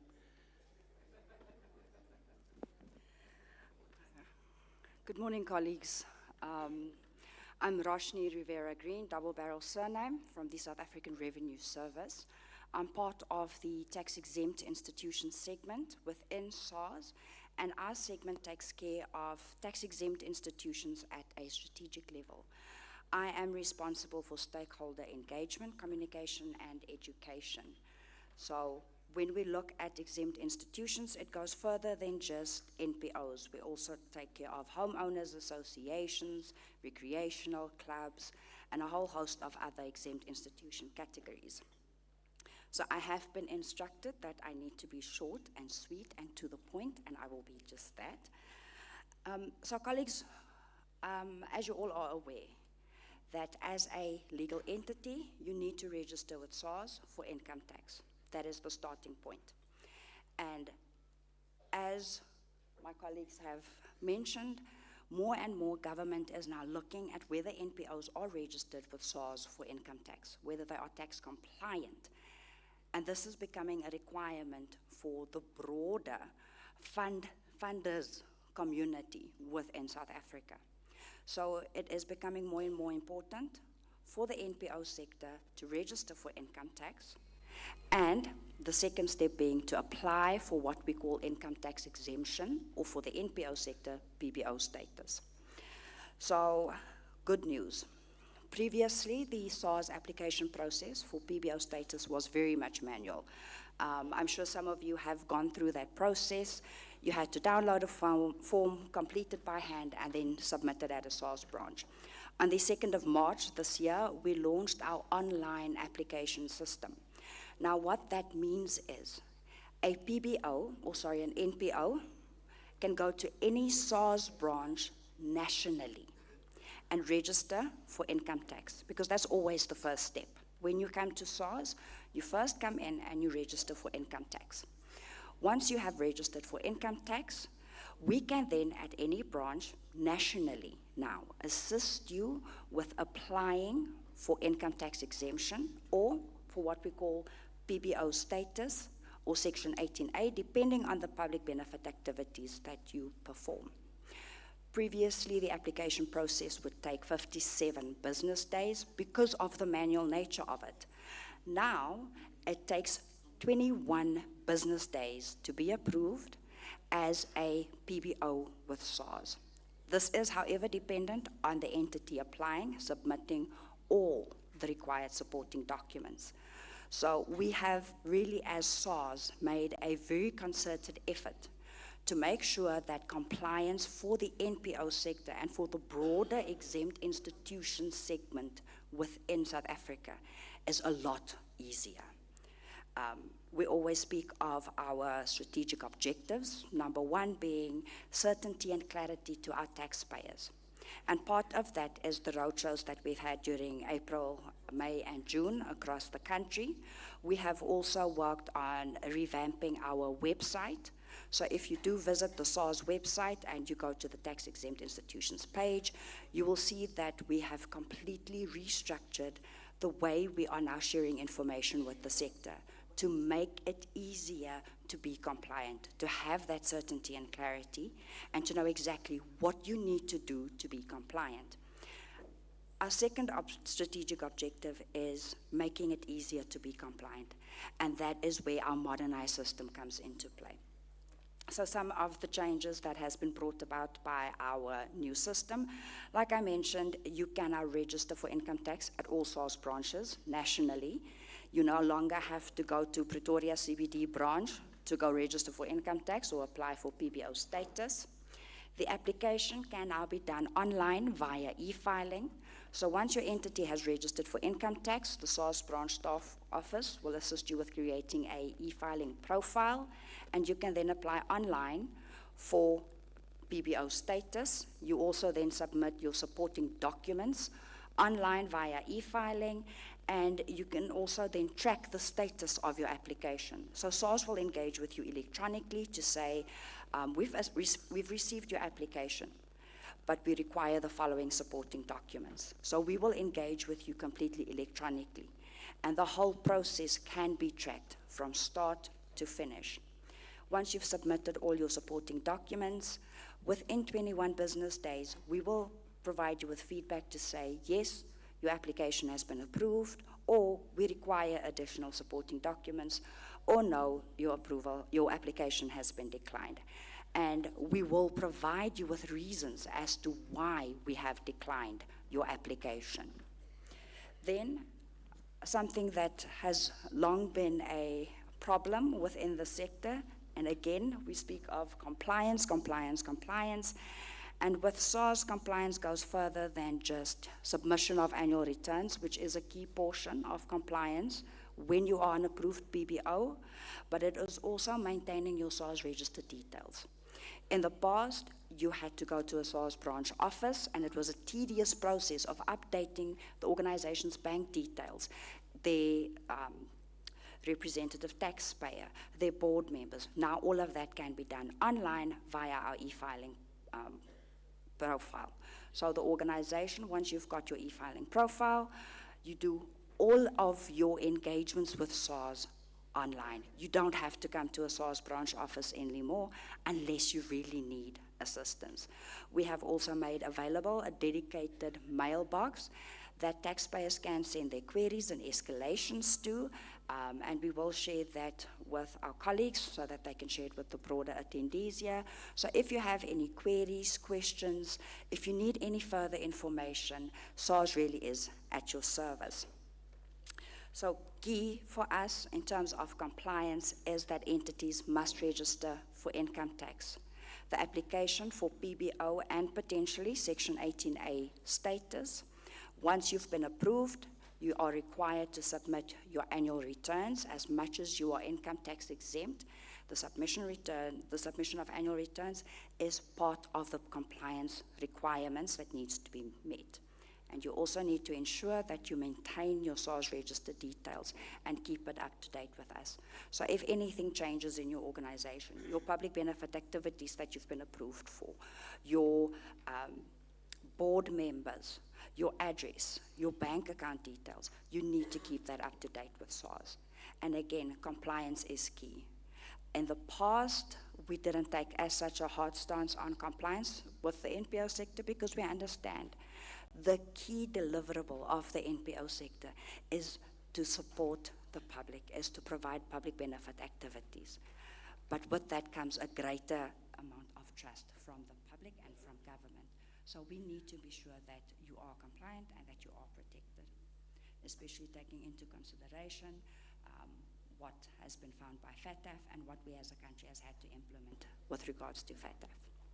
So colleagues, I hope that you will visit our website. I hope that you will visit our branch offices. If you have not yet registered for income tax or applied for PBO status, that you will do so in the future, sooner rather than later, because there are also a number of benefits to being a approved PBO and being compliant with requirements of SARS. Thank you. Thank you so much. Still on the modernization of the system, allow me to call Sis Noktula back to the podium. She's going to say something, and I'm giving her 10 minutes now to wrap things up. Thank you so much.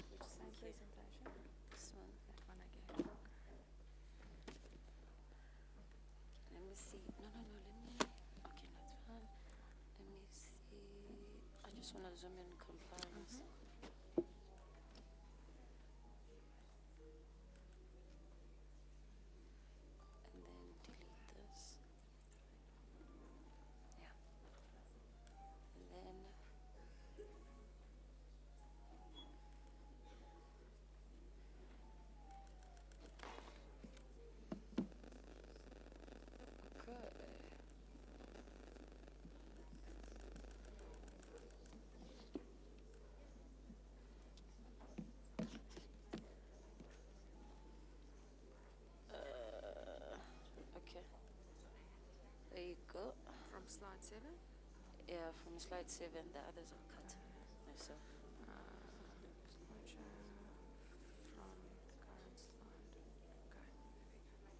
Okay. Once again, Gibingelele. Still on that topic of compliance, colleagues. First and foremost, I think it's very important that we highlight to you NPOs, why is compliance important? Why do you expect you to be compliant? It's your obligation. Yes, as you are registered by us, the Department of Social Development, but why is it? So when you are compliant, you have a good registration status with us in our system. Also, you have more chances of receiving funding. Let me bring something to your table, NPOs. When you are out there lobbying for funds from funders, you're applying from NOC, different stakeholders or different donors. One thing that you don't know is that we have an engagement, a constant partnership with them that allows them to also request that information from us, DSD, and we're at liberty to give them that information. It comes in a form whereby they will ask us, can you please check these NPO numbers if they are compliant? That would require me to go into the system and check your reporting status. And if on your profile it reflects that you have outstanding reports, just like that you will lose your funding. Because the funder would just send you a rejection letter because they have consulted with DSD and found out that you're a non-compliant organization. So that's why it's important for your organization to be compliant so that you don't lose your funding. You are not also at risk of losing your funding. Because also, mind you, even if you are compliant with us for 5 years, you stop being compliant with us and submitting reports to us maybe for 2 years, ne? You are still regarded as a non-compliant organization, irregardless that you started off being compliant with DSD. So always at all time, submit your annual reports. So also you maintain integrity and NPO's credibility if you're a compliant organization, and also you are not at risk of being deregistered by DSD. Organizations, we do deregister organizations that don't submit annual reports to us. It comes as a surprise when you go to DSD offices to check your status, and then it says deregistered. Then organizations, they panic, they expect miracles to be reinstated. Colleagues, that's another process. So always at all costs, you must go and check on your system, our system, if you are compliant, so that you're not at risk of being deregistered. So when you are registered as part of compliance, this is what is expected from you as an organization. Any appointment, whenever you change your office bearers, maybe if an organization resigns or an unfortunate situation, an organization loses its office bearers, maybe due to death, it's your responsibility to submit these changes to DSD. You can change them yourselves in the form of meetings, have minutes and everything, but that doesn't automatically affect that change at DSD. It requires you as an NPO to come to us and submit these changes of your office bearers, also your contact details, you change your email addresses, you change your cell phone numbers, you change your addresses. That information is very important. As our systems are linked, especially with our stakeholders that support you as organization, and for example, NLC, we need systems updated on every angles. So if you are changing your board members, changing your contact details and everything, make that effective through DSD. Also, if your organization are changing your constitution, it's very important that when you change it, you also submit it at DSD for your profile to have the updated constitution. Also, I've touched on the reporting part. I hope we did grasp it, colleagues. Every financial year end, you have 9 months to submit your reports. Whether you are funded, you are not funded. If you are funded, please take a picture. This is how you submit your reports.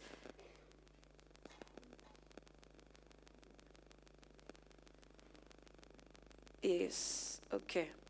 If you are not funded, this is how you submit your reports.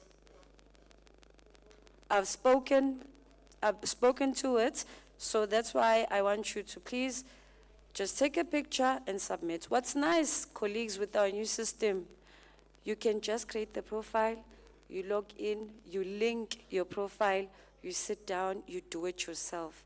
Where you work, at your place of work as an organization, or at home. So organizations also, they would ask, when it comes to these changes that we make, maybe we change our office bearers, basic details, DSD, what do you need from us? In the past, we had templates, we had forms for administrative purposes to be easier for you.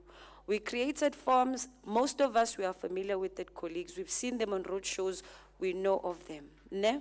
So if you need to change your office bearers, if you need to change basic details, if you need to change your name, If you need to change your constitution also, provided all these changes that you are submitted at DSD, even when you submit them online, colleagues, minutes, attendance registers, they are very important.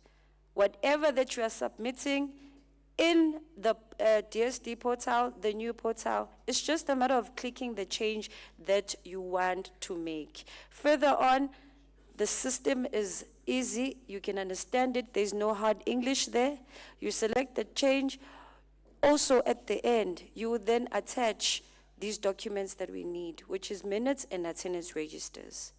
So these are the changes that these are the forms of changing or providing information to us, the NPO directorates.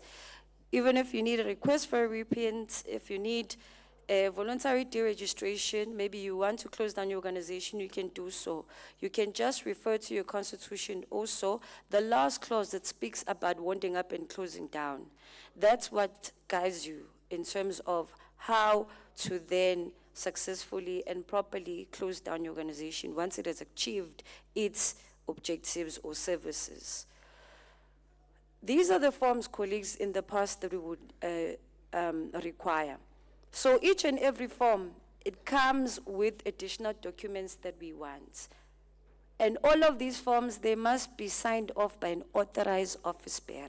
So if you need to submit your annual reports, but you're an organization that is not funded, remember I spoke about Form 18A, which is our affidavit form. This is how it looks. So it's also signed off by an authorized office bearer. It's accompanied by the narrative form and the 12 months bank statement of the organization. It's those three things. If you are submitting your annual reports and you don't have audited financial statements, or you don't have a bank account, or you don't have, you didn't receive funding. This is on reporting when you don't have audited financial statements. Also, if you are making changes to your constitutions, colleague, you can do that. Online, you can do it under that function of post-registration. There, you can just select foundation change. You tell us what you are changing in your organization. Financial year, the name, you're adding in objectives and so forth. So this, the process there of changing your constitution, it requires you also to have a new constitution at the end, and also it requires you to submit minutes and attendance registers that tell us that you agree of this foundation change, the change that you are making in this constitution. If you are changing your office bearers, same thing. We have a form online. You can just select general change. Then it will require you to select office bearers. Then you can just, so matter at whilst you are there, you delete an office bearer that is coming out of the organization, and then you add the new office bearer. At the end, you attach the minutes and attendance registers. If you need also to change your organization's physical address, it's just now an easier process. In the past, we require the form, but now it's a matter of logging into your profile and changing that on your organization's profile, because it's just details, the addresses, and so forth. Understanding non-compliance. So what happens if an organization is found to be non-compliant? We don't just deregister you. We send you a communication via email to the contact person of the organization, who is the authorized office bearer. So we send you a letter notifying you that you are non-compliant, and you've got 30 days within which you must submit your annual reports. Failure to do so, we cancel your registration on the system and we deregister you. Therefore, you can't use that NPO certificate anymore, because that is now regarded as an offense. It's a fraudulent activity. So, also, just coming to the end, whilst touching on that, when you are deregistered as an organization, coming to offenses in terms of the NPO Act, it's an offense when an organization is closing down, for any board member or anyone to disturb the processes as outlined on the Constitution on how you close down your organization. Also, it's an offense for organizations, as I've indicated, to represent yourself as validly registered, whereas you are not registered on the system. You've never been registered with DSD, or you've been deregistered. You can't utilize the certificate. You can't even go and lobby for funds from funders and donors with a cancelled NPO certificate. That is a fraudulent activity that would take down all your board members. So also, you can't use an organization's registration number and any information or document of the organization that is being deregistered. There are penalties, colleagues, with any offense. So in terms of our NPO Act, we are at liberty to refer your organization to SAPS should we find that your organization is non-compliant, ne? Or maybe the organization has some criminal activities or so forth. We are at liberty to refer your organization for further investigation to SAPS.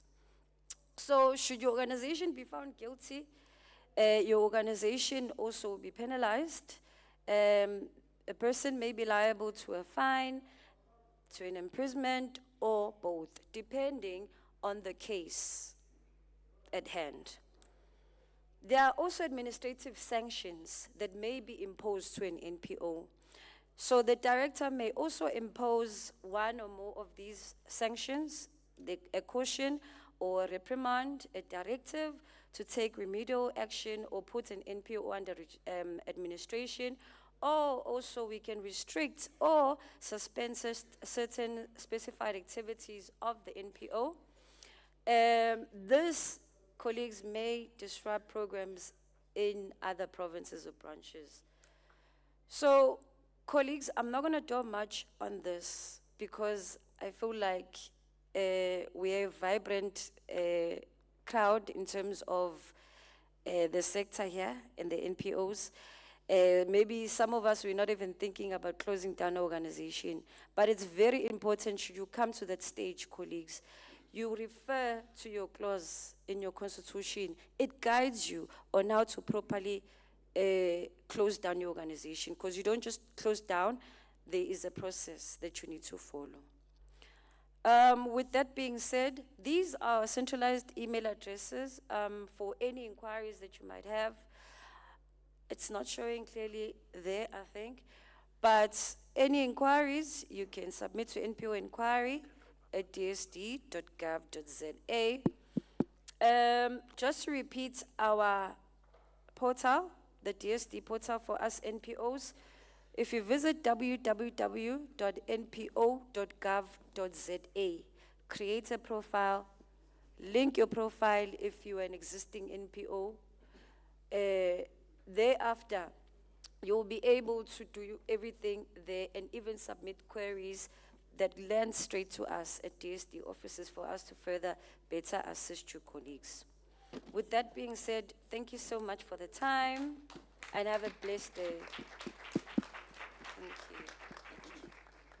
Well, thank you so much. Wo Chabalala and your partners, thank you so much. Another round of applause. Another round of applause. Bachiko Uva staging. Thank you so much. What a presentation. In fact, presentations, because 3 of them, they were so insightful. We really appreciate it. Thank you. But we're now going to revisit the commitments and, of course, resolutions that emerged from the 2025 National Lotteries Indaba, Commission Indaba. And to take us through this, allow me to call onto the stage none other than the National Lotteries Commission board member, Mrs. Beryl Ferguson. Ladies and gentlemen, let's put our hands together. And I seem to have called the wrong name. Was I given the right name? Ah, my goodness, I'm dead. When is my funeral? Oh, Miss Irene Ramaphosa, I'm having another document. I'm sorry for that, Miss Ramaphosa. Thank you.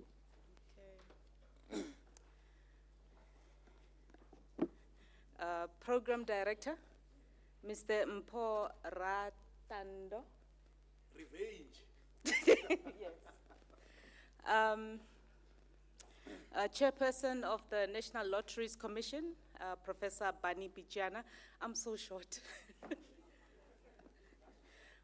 No, it's fine. Fellow board members, Ms. Mvulani, members of the executive management of the NLC, management, the representatives of social development, representatives of SARS, representatives of the CIPC, representatives of the NPOs, leave it. Representatives of the NPOs, civil social organizations, grantees and beneficiaries of the National Lotteries Commission, our distinguished guests, good afternoon. Ndimasiari, Dumelang, Tobela, Molweni. Last year, the National Indaba, convened by the National Lotteries Commission, created a very important platform. A platform where we could all engage with government institutions, where we could all engage with civil society organizations, developmental partners across the country. The purpose of that gathering was simply to listen. Really, we came to listen as the NLC, to listen to your plea, to listen to your complaints, to listen to how we assist yourselves. We came to also reflect and to collectively identify how do we strengthen the ecosystem that we function within, how do we ensure that we improve the services that we provide. And that was very important, and today's theme continues from basically what started in the National Indaba, which was held last year. Those discussions were quite robust, they were constructive, people were honest, they were frank, and they resulted in a set of resolutions that came from that particular Indaba, and that has now guided how the Commission continues to improve the work that it does and the services that they provide to yourselves, the relationship in particular that the NLC has with all its stakeholders. Ladies and gentlemen, one of the most important issues that was raised during the Indaba was the need to strengthen compliance. I can't emphasize that any further. I think our colleagues from DSD have really touched on the issues of compliance. They've even unpacked exactly how you can go about ensuring that your organizations are compliant. Many organizations spoke about the challenges, how do they navigate the requirements that we have set as the NLC, the requirements coming from multiple regulatory bodies, being the NLC, being SARS, being DSD, being CIPC, and many others that you might need to comply with. As a result, the Commission has begun to strengthen the collaboration with all these institutions. I think what you saw here in front of you is an attestation of exactly what the Commission is doing. We are seeing how we are collaborating with our key partners, basically to make sure that we reduce the frustrations that you deal with. We understand it's not fair that you need to come to NLC, we require this, you go to DSD, they require that. So our aim is to align our processes. And I think we are on the right path in terms of doing that. Another key issue that was raised during the Indaba is the digital divide within the grant funding process. We had our CIO here basically unpacking the work that has been done in terms of the system, the modernization process within the NLC. Stakeholders highlighted the difficulties that many organizations experience when interacting with our system, Those were unpacked by the previous speakers. I won't go into those details. And then since that Indaba, what the Commission has done, we've been working very, very hard to strengthen the digital systems that we have. Like I said, the CIO spoke to those. And one of the key things is that we want to make sure that our processes are transparent. Our processes really service the people who deserve the funding that we want to provide. Equally important, Bagaetsu, is the discussions around sustainability. Sustainability of our civil society organizations, because we understand the role that they play in the society and the communities that they serve. Civil society plays a very vital role in addressing social challenges, supporting the vulnerable communities, and advancing development across the country.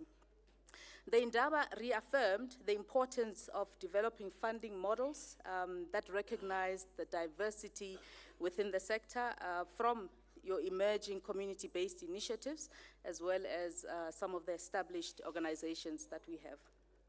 The Commission therefore continues to explore ways of strengthening the capacity building initiatives, promoting the collaboration with the sector, and supporting organizations in building sustainable operations.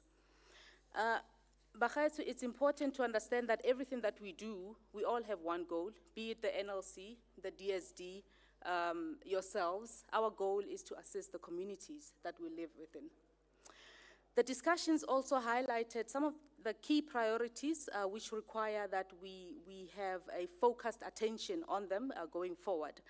These include issues of climate change that affect everyone. These include the growing importance of digital skills amongst our communities, amongst our youth, looking at where the country and the world is going, the direction that the world is going. It also looked at the need for comprehensive responses to challenges such as your gender-based violence, which is still quite prevalent in our communities, and also substance abuse. I think, Bagaetsu, looking at our youth, but you see higher doing absolutely nothing because our economy is not growing, basically, and what people then resort to is substance abuse. What people resort to is gender-based violence. So these are some of the key priorities that we need to look at as well as NPOs and as we're trying to assist our communities. Stakeholders also emphasized the importance of strengthening monitoring and evaluation processes. This is to ensure that the funded projects achieve the meaningful and measurable impact that we want to see. I think we've all seen now nasebotluku such as hearing organization X by file chelete, and then that money was squandered somewhere. It is both my responsibility and your responsibility to make sure that money goes and does what it's intended for. I think it's important that at the end of the day, we understand what exactly our purpose is. And these are some of the key things that came out of that Indaba as well, because we all have the same objective. One of the speakers, Mona, indicated that we are not here to reject funding. Approve as much as we can from the NLC, which is why we are here. Today is an opportunity for you to engage with all the various stakeholders that are here. Breakaways, please ask all the questions that you need answers for. So that opportunity is here. If you could please utilize that opportunity to the maximum. One of the most important messages that emerged from the Indaba was the value of continued dialogue and partnership. And I think it just emphasizes what I've just said, and drive the same objective. Progress in addressing complex social challenges facing our communities cannot be achieved by a single institution alone. I can't emphasize that anymore. Much further, it's critical that we all work together, to make sure that we deal with the ills that are facing us as communities, as the country. And we have many of those. For this reason, The NLC remains committed to strengthening engagements with stakeholders through platforms such as the provincial engagements, such as the one we're having today. As a board of the Commission, we remain focused on ensuring that the resolutions adopted during the Indaba translate to practical actions. Something as painful as mitanganoni like this one, come up with resolutions, nothing comes out of it. I think it's important that we all make sure, or everything in decide here, everything in that we resolve in any platform, we make sure that it comes, it materializes. Today's post-Indaba stakeholder engagement in Limpopo, it provides another important opportunity, like I've said, for us to reflect on the progress, to share insights, very important, and to continue building the partnerships that are essential for strengthening the civil society sector. Allow me, ladies and gentlemen, but as I conclude, to thank all the stakeholders who continue to work alongside the Commission in advancing the shared objectives of building a stronger and more resilient communities across South Africa. One question that we always ask ourselves is, if not me, or if not you, why if not me, why, who else? Who else? If not me, I think we all need to take and be the people who bring the hope that our people are looking for in this country. So as a board, that's exactly what we are driving, but we want to make sure that what we do is practical, it makes sense, we make things easier for everyone who's sitting here. So please utilize the opportunity today to engage with DSD, engage with SARS, engage with the NLC, the entire executive is sitting here. Together, we can ensure that the resources entrusted to the National Lotteries Commission continue to make a meaningful difference in the lives of our people. I thank you.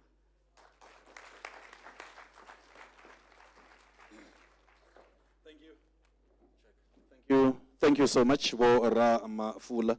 Thank you so much for that insightful presentation. We got to understand where we are in terms of the resolutions. Thank you so much. And we now have the privilege, ladies and gentlemen, that is to hear from the chairperson of National Lotteries Commission Board.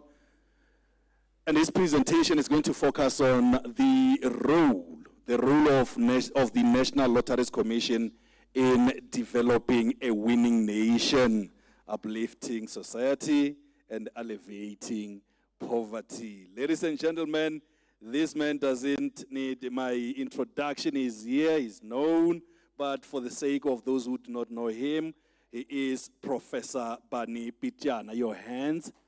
Thank you. Thank you, sir. You know, I've been sitting out there and never really seeing who is behind this place. And I really want to put this thing out of life so that at least you can see me properly. I know it means that you're not going to have the beautiful logos. The commissioner and others are going to be very upset. But I just want to have direct contact with everybody. I've been given 20 minutes. Okay. Don't come in after 10 minutes and say I'm upset.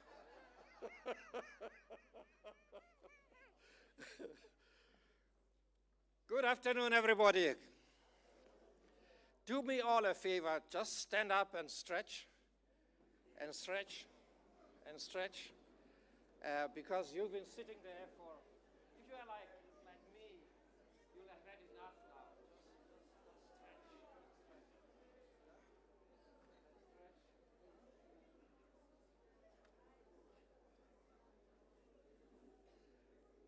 I think that should make you feel good. Please sit.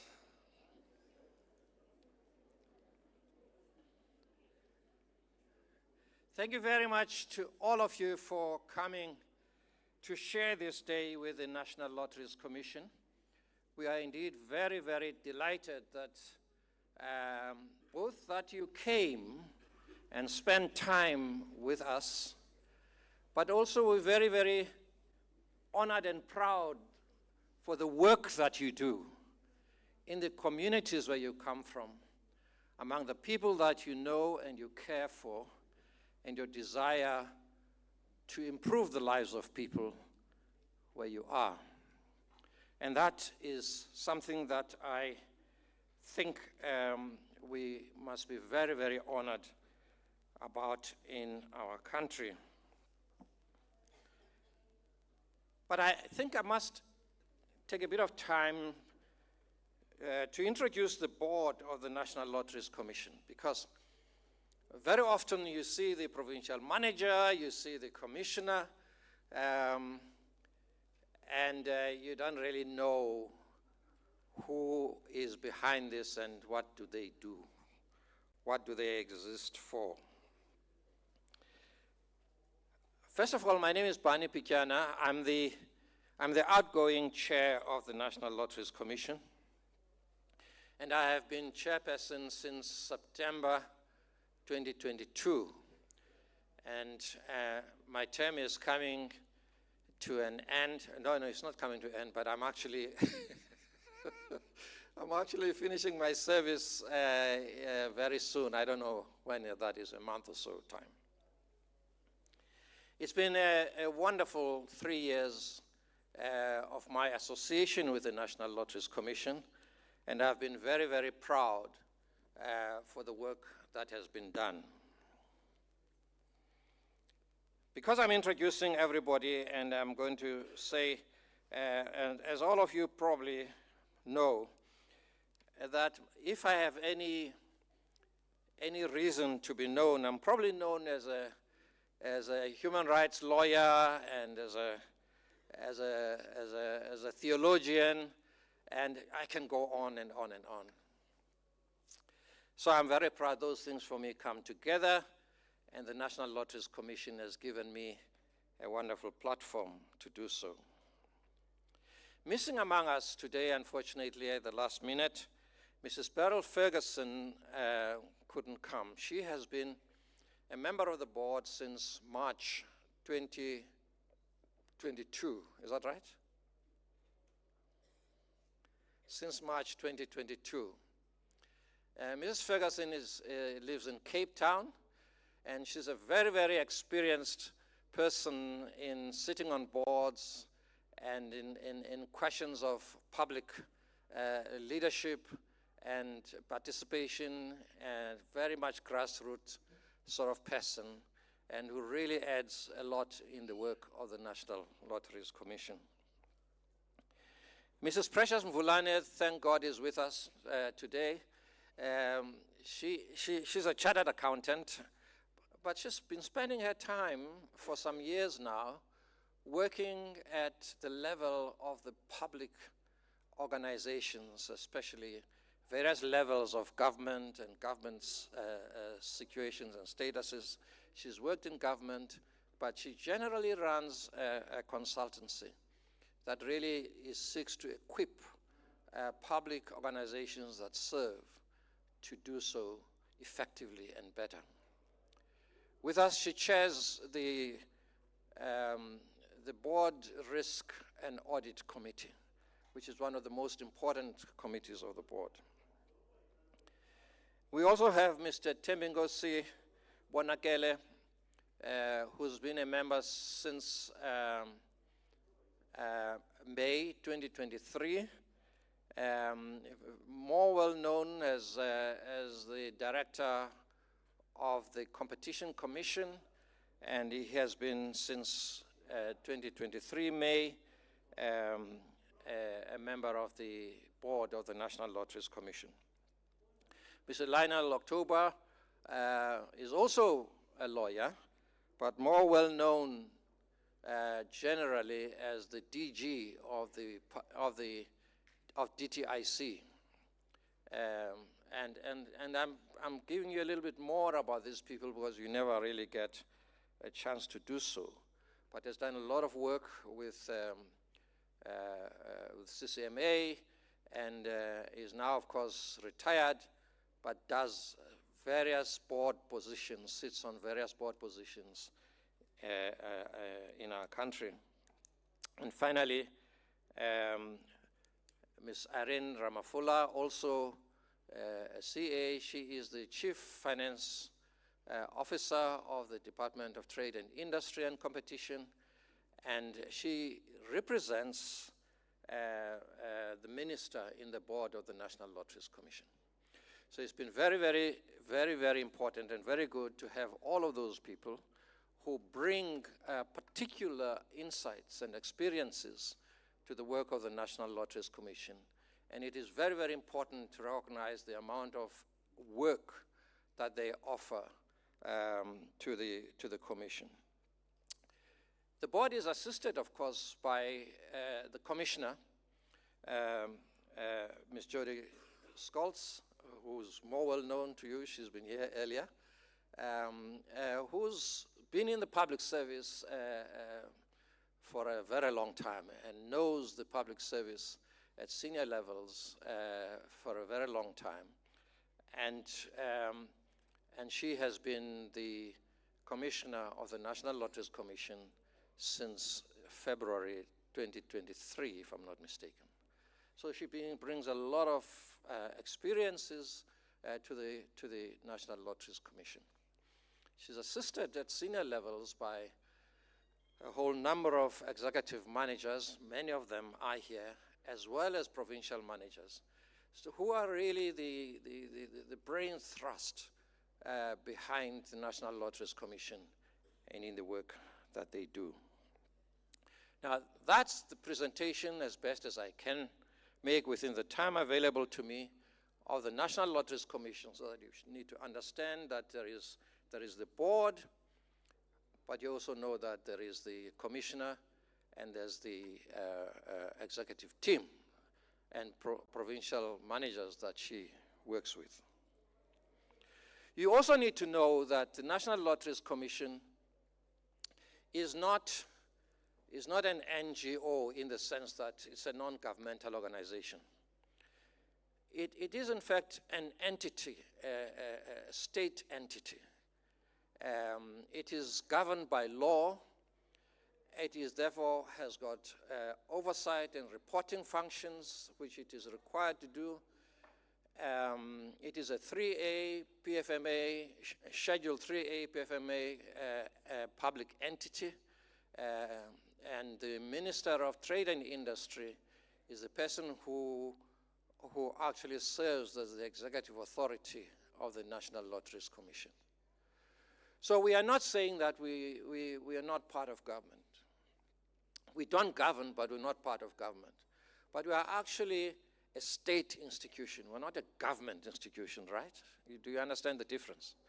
In other words, we are not there to discharge the policies of the government, because the policies of the government may change from time to time.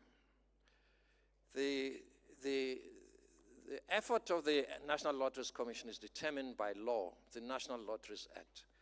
Whoever is in government, the National Lotteries Commission will still have to do what the law requires it to do.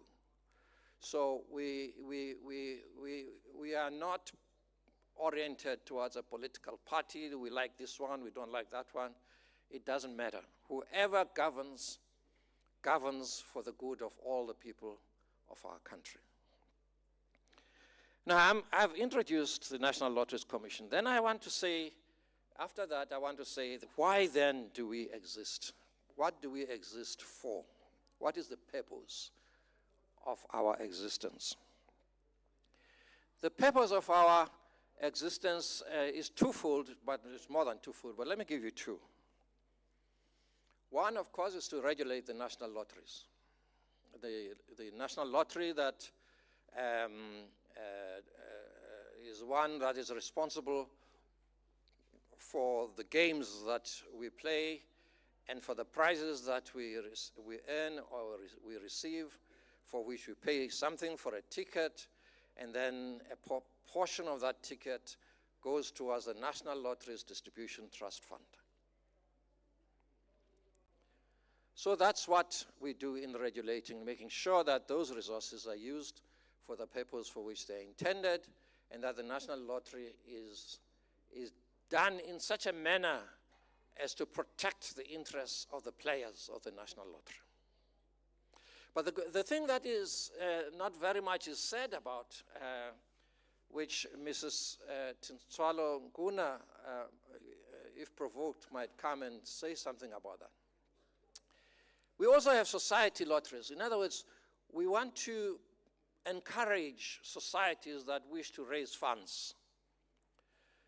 And if you raise funds on your own, but to do so, you are going to give prizes, and you want to make sure that that is done properly, you have to register as a community society lottery.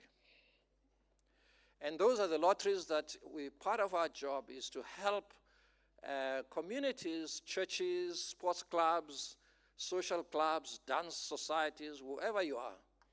If you want to raise funds as a society lottery, we wish you to know that we're there to assist, so that you can actually, the things sometimes long ago we used to call raffle, I don't know what it's called now. Something like a raffle, you pay so much money, you fill in something. So that can become a very, very important way of raising funds by community groups. Then once we've done that, then of course the most important for your purposes, the most important for us is that the board of the National Lotteries Commission are the trustees of the National Lotteries Distribution Trust Fund. That portion of the money, when you pay for a ticket for the lottery, it serves two functions. One, God willing, you might actually end up after dreaming very nicely as a multimillionaire. Maybe, if you're lucky enough, 100 million rand might fall in your pocket. But the second, in my view, the most important thing is that portion of that money goes to the National Lotteries Distribution Trust Fund, and that National Lotteries Distribution Trust Fund provides the money that you need so that we can provide grants for organizations, NPOs, to do the work of supporting worthy good causes in the communities. Supporting worthy good causes. That's what that money is for. Now, the National Lotteries Commission, for that reason, has been and remains the largest philanthropic organization in our country. Philanthropy actually means you do it for the love of people, for the love of humanity. You don't do it because I like you, I don't like you, your face looks like mine, or no, it's not about that. It's philanthropic. It's about the upholding of the being of being human. Now, we provide 1.5 billion rand a year. And I was telling the radio yesterday that I heard the other day that the askings, people who apply for us, actually is something in the order of 5 billion rand they ask for resources to do their work.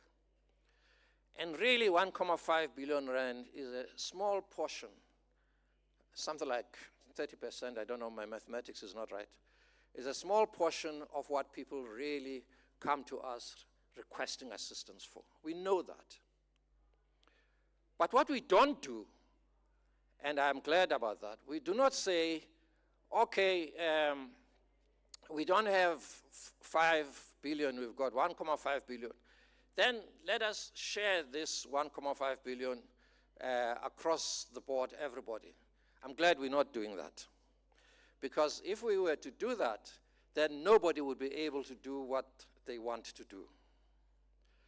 What we are pleased about is that the way the work has to be done is done in such a manner that those people who are able within those resources, and the distribution agents have adjudicated and found that they are a worthy good cause and make the funding available for that. In many respects, they can actually do work that is meaningful for them and their communities. That's what we are in the business to do. That's why Mayor Shabalala was saying that actually our job, we're in the business of giving away 1.5 billion rand a year. We are here in order to beg you, make it possible for us to give that 1.5 billion rand a year. Help us to distribute 1.5 billion rand a year, because when you do so, then you enable us to do the work that this book, the Act, allows us and enables us to do. In order for us to do that, we have to do this kind of activity that we have here today. Not only do we sit in offices in different parts, in different provinces, in offices that are cool and all of that, no. But we also want to be able to come to where you are. We want to see how you do the work. We want to be able to offer a hand and assistance to you to do your work, to do it in such a manner that you really feel good that you have achieved the purposes that you have set for yourself. So the important thing is that we have these Indabas and others because we need to be among you, if you like, to hold your hand, so that together we can improve the lives of people. We also need to be among you so that you can do the necessary compliance things that are required and to assist you in every possible way you have. Our job is not to refuse funding. Our job is to make it possible for you to receive funding. Right, Servan? Are you with me? So that's what we want to do, to be able to make the grants confident in the knowledge that the grants will serve the right purposes. Now, what is that right purpose that we are asked by the book to do? It says to support worthy good causes. I want to say two things about that, and Chair, I might be able to sit down if you're good to me. Worthy good causes are those activities that we do because we're not doing it because we're looking for a job, we want to look important, or we want to do it for ourselves, or we want to do it as a business. None of the work that you do is for a business. It is a worthy good cause because it actually addresses the needs of the people in the areas and the places where you are. I'm absolutely amazed at the goodness of the heart of many people in many places up and down our country, where people can actually recognize what is the need in this area. There are children in an area who go to bed hungry at night. There are children in the area who can't finish school. There are babies in our area who don't have parents or what is it, child-headed households. I heard the other day, I come from the Eastern Cape, I heard the other day there was a big report on old lady who had wandered somewhere and was killed because they thought that she was a witch or something like that. She was killed by the people, young people, by the way, not even old people. Because they saw her around, they thought she rather looked like a witch, so they killed her. Actually, you know, I used to work for the Human Rights Commission. Limpopo those days was very prominent, where there were young people who were going out looking for old ladies whom they tried to kill. And there was even a village where they were taken away to a witch's village or something like that, if I'm not mistaken. So those are things of cruelty that is at the heart of who we are. Now, this old lady happens to suffer from dementia or Alzheimer's, wakes up at night, doesn't know where she is, and opens the door and just wanders around. Then somebody who knows nothing decides that she's a witch. Whereas the condition of the person is that this person truly is in need of help and assistance. Now, we want to say that we're better than that. We are much more humane, we are much more caring, we are much more loving, we are much more in solidarity with people who need, and that because we are part of a network of solidarity, we care for the young and for the children and the elderly. We are alert to the people who haven't had any food to eat or go to bed without food to eat, who need to improve the well-being of others in their communities. That's what we are about. That's what makes us human. So we actually say that the goodness in the hearts of many of you who are here makes sure that somebody out there can live a better life than they may have thought or hoped to do. And our job is to assist you to do that. Now, you know your community. We can't come from wherever and say, why don't you do this, why don't you do that? No, that's not how it works. You've got to have the idea. You've got to have the idea yourself. Once you have the idea, then you say to us, what do you think can be done?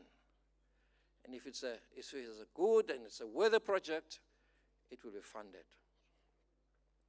This is my last bit now. Now, having done, you can never do that work. You can never do that work if you are not a person inherently within yourself who's got a heart of kindness, who does not have an ethical, moral understanding of the world and a responsibility that we have to build a moral community. If we are selfish people, we think only about ourselves, and anything that comes in we want to put in our pockets and damn and not care for anyone else who might care. So in order to do this work, we need to build that community and communities of people who care. And this, I'd like to think, we should, as the board of the National Lotteries Commission, affirm to the Parliament of the Republic of South Africa that we've got a network of carers all over this country who are there, and they open their hearts to those who are needy, young or old, and they work in order to build a better society. That is the South Africa we want, all of us. And if we can help in a small way for you to do that, I believe that it will be worthwhile for us to have the National Lotteries Commission. Thank you.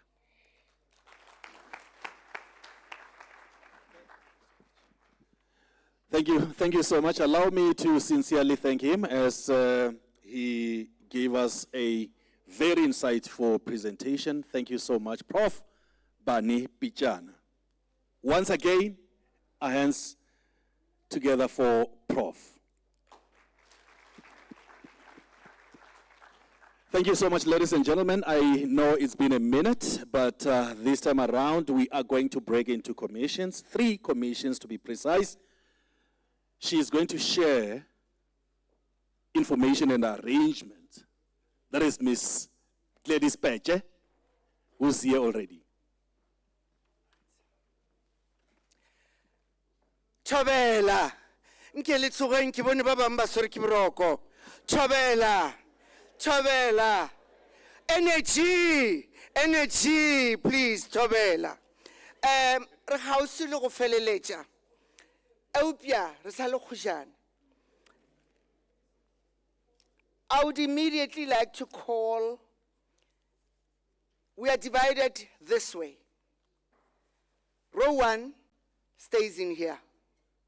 Row 1. Row 2, you'll be led. Please, colleagues from Limpopo, come. You'll be led Row 3, you'll be late. So the leadership of NLC, you've got your names under the commissions, and we request SARS provincial people to be part of modernization, of modernization.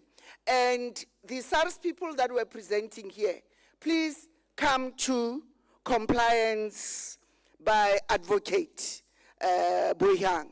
On that note, I'm going to ask all the chairpersons and presenters to come and stand in front of their rows together with secretariat support. Then I'll give direction. Advocate Boyang, you stand in front of that row 1. With your 2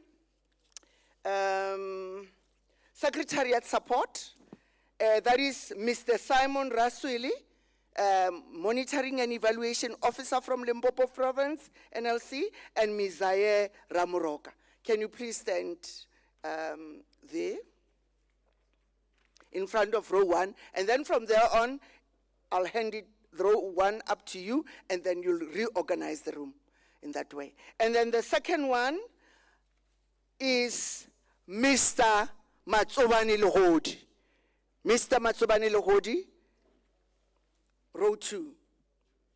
You are the chairperson and presenter of the commission. Mr. Matsobani Lohodi. That's what your boss said. Mr.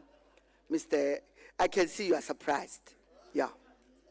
Mr. Magubani. So now I follow directions. Please come with your secretariat service. Who's your secretary? Ms. Faith Chauke, grant funding. Ms. Faith Chauke and Mr. Mule Mr. Rampifa. Itlan little emam. And Mr. Lohodi le emamu. And the third commission, that's our CIO commission, SARS, you can also, SARS provincial, please join them. And I would like the SARS people, Roshni and them, to join the compliance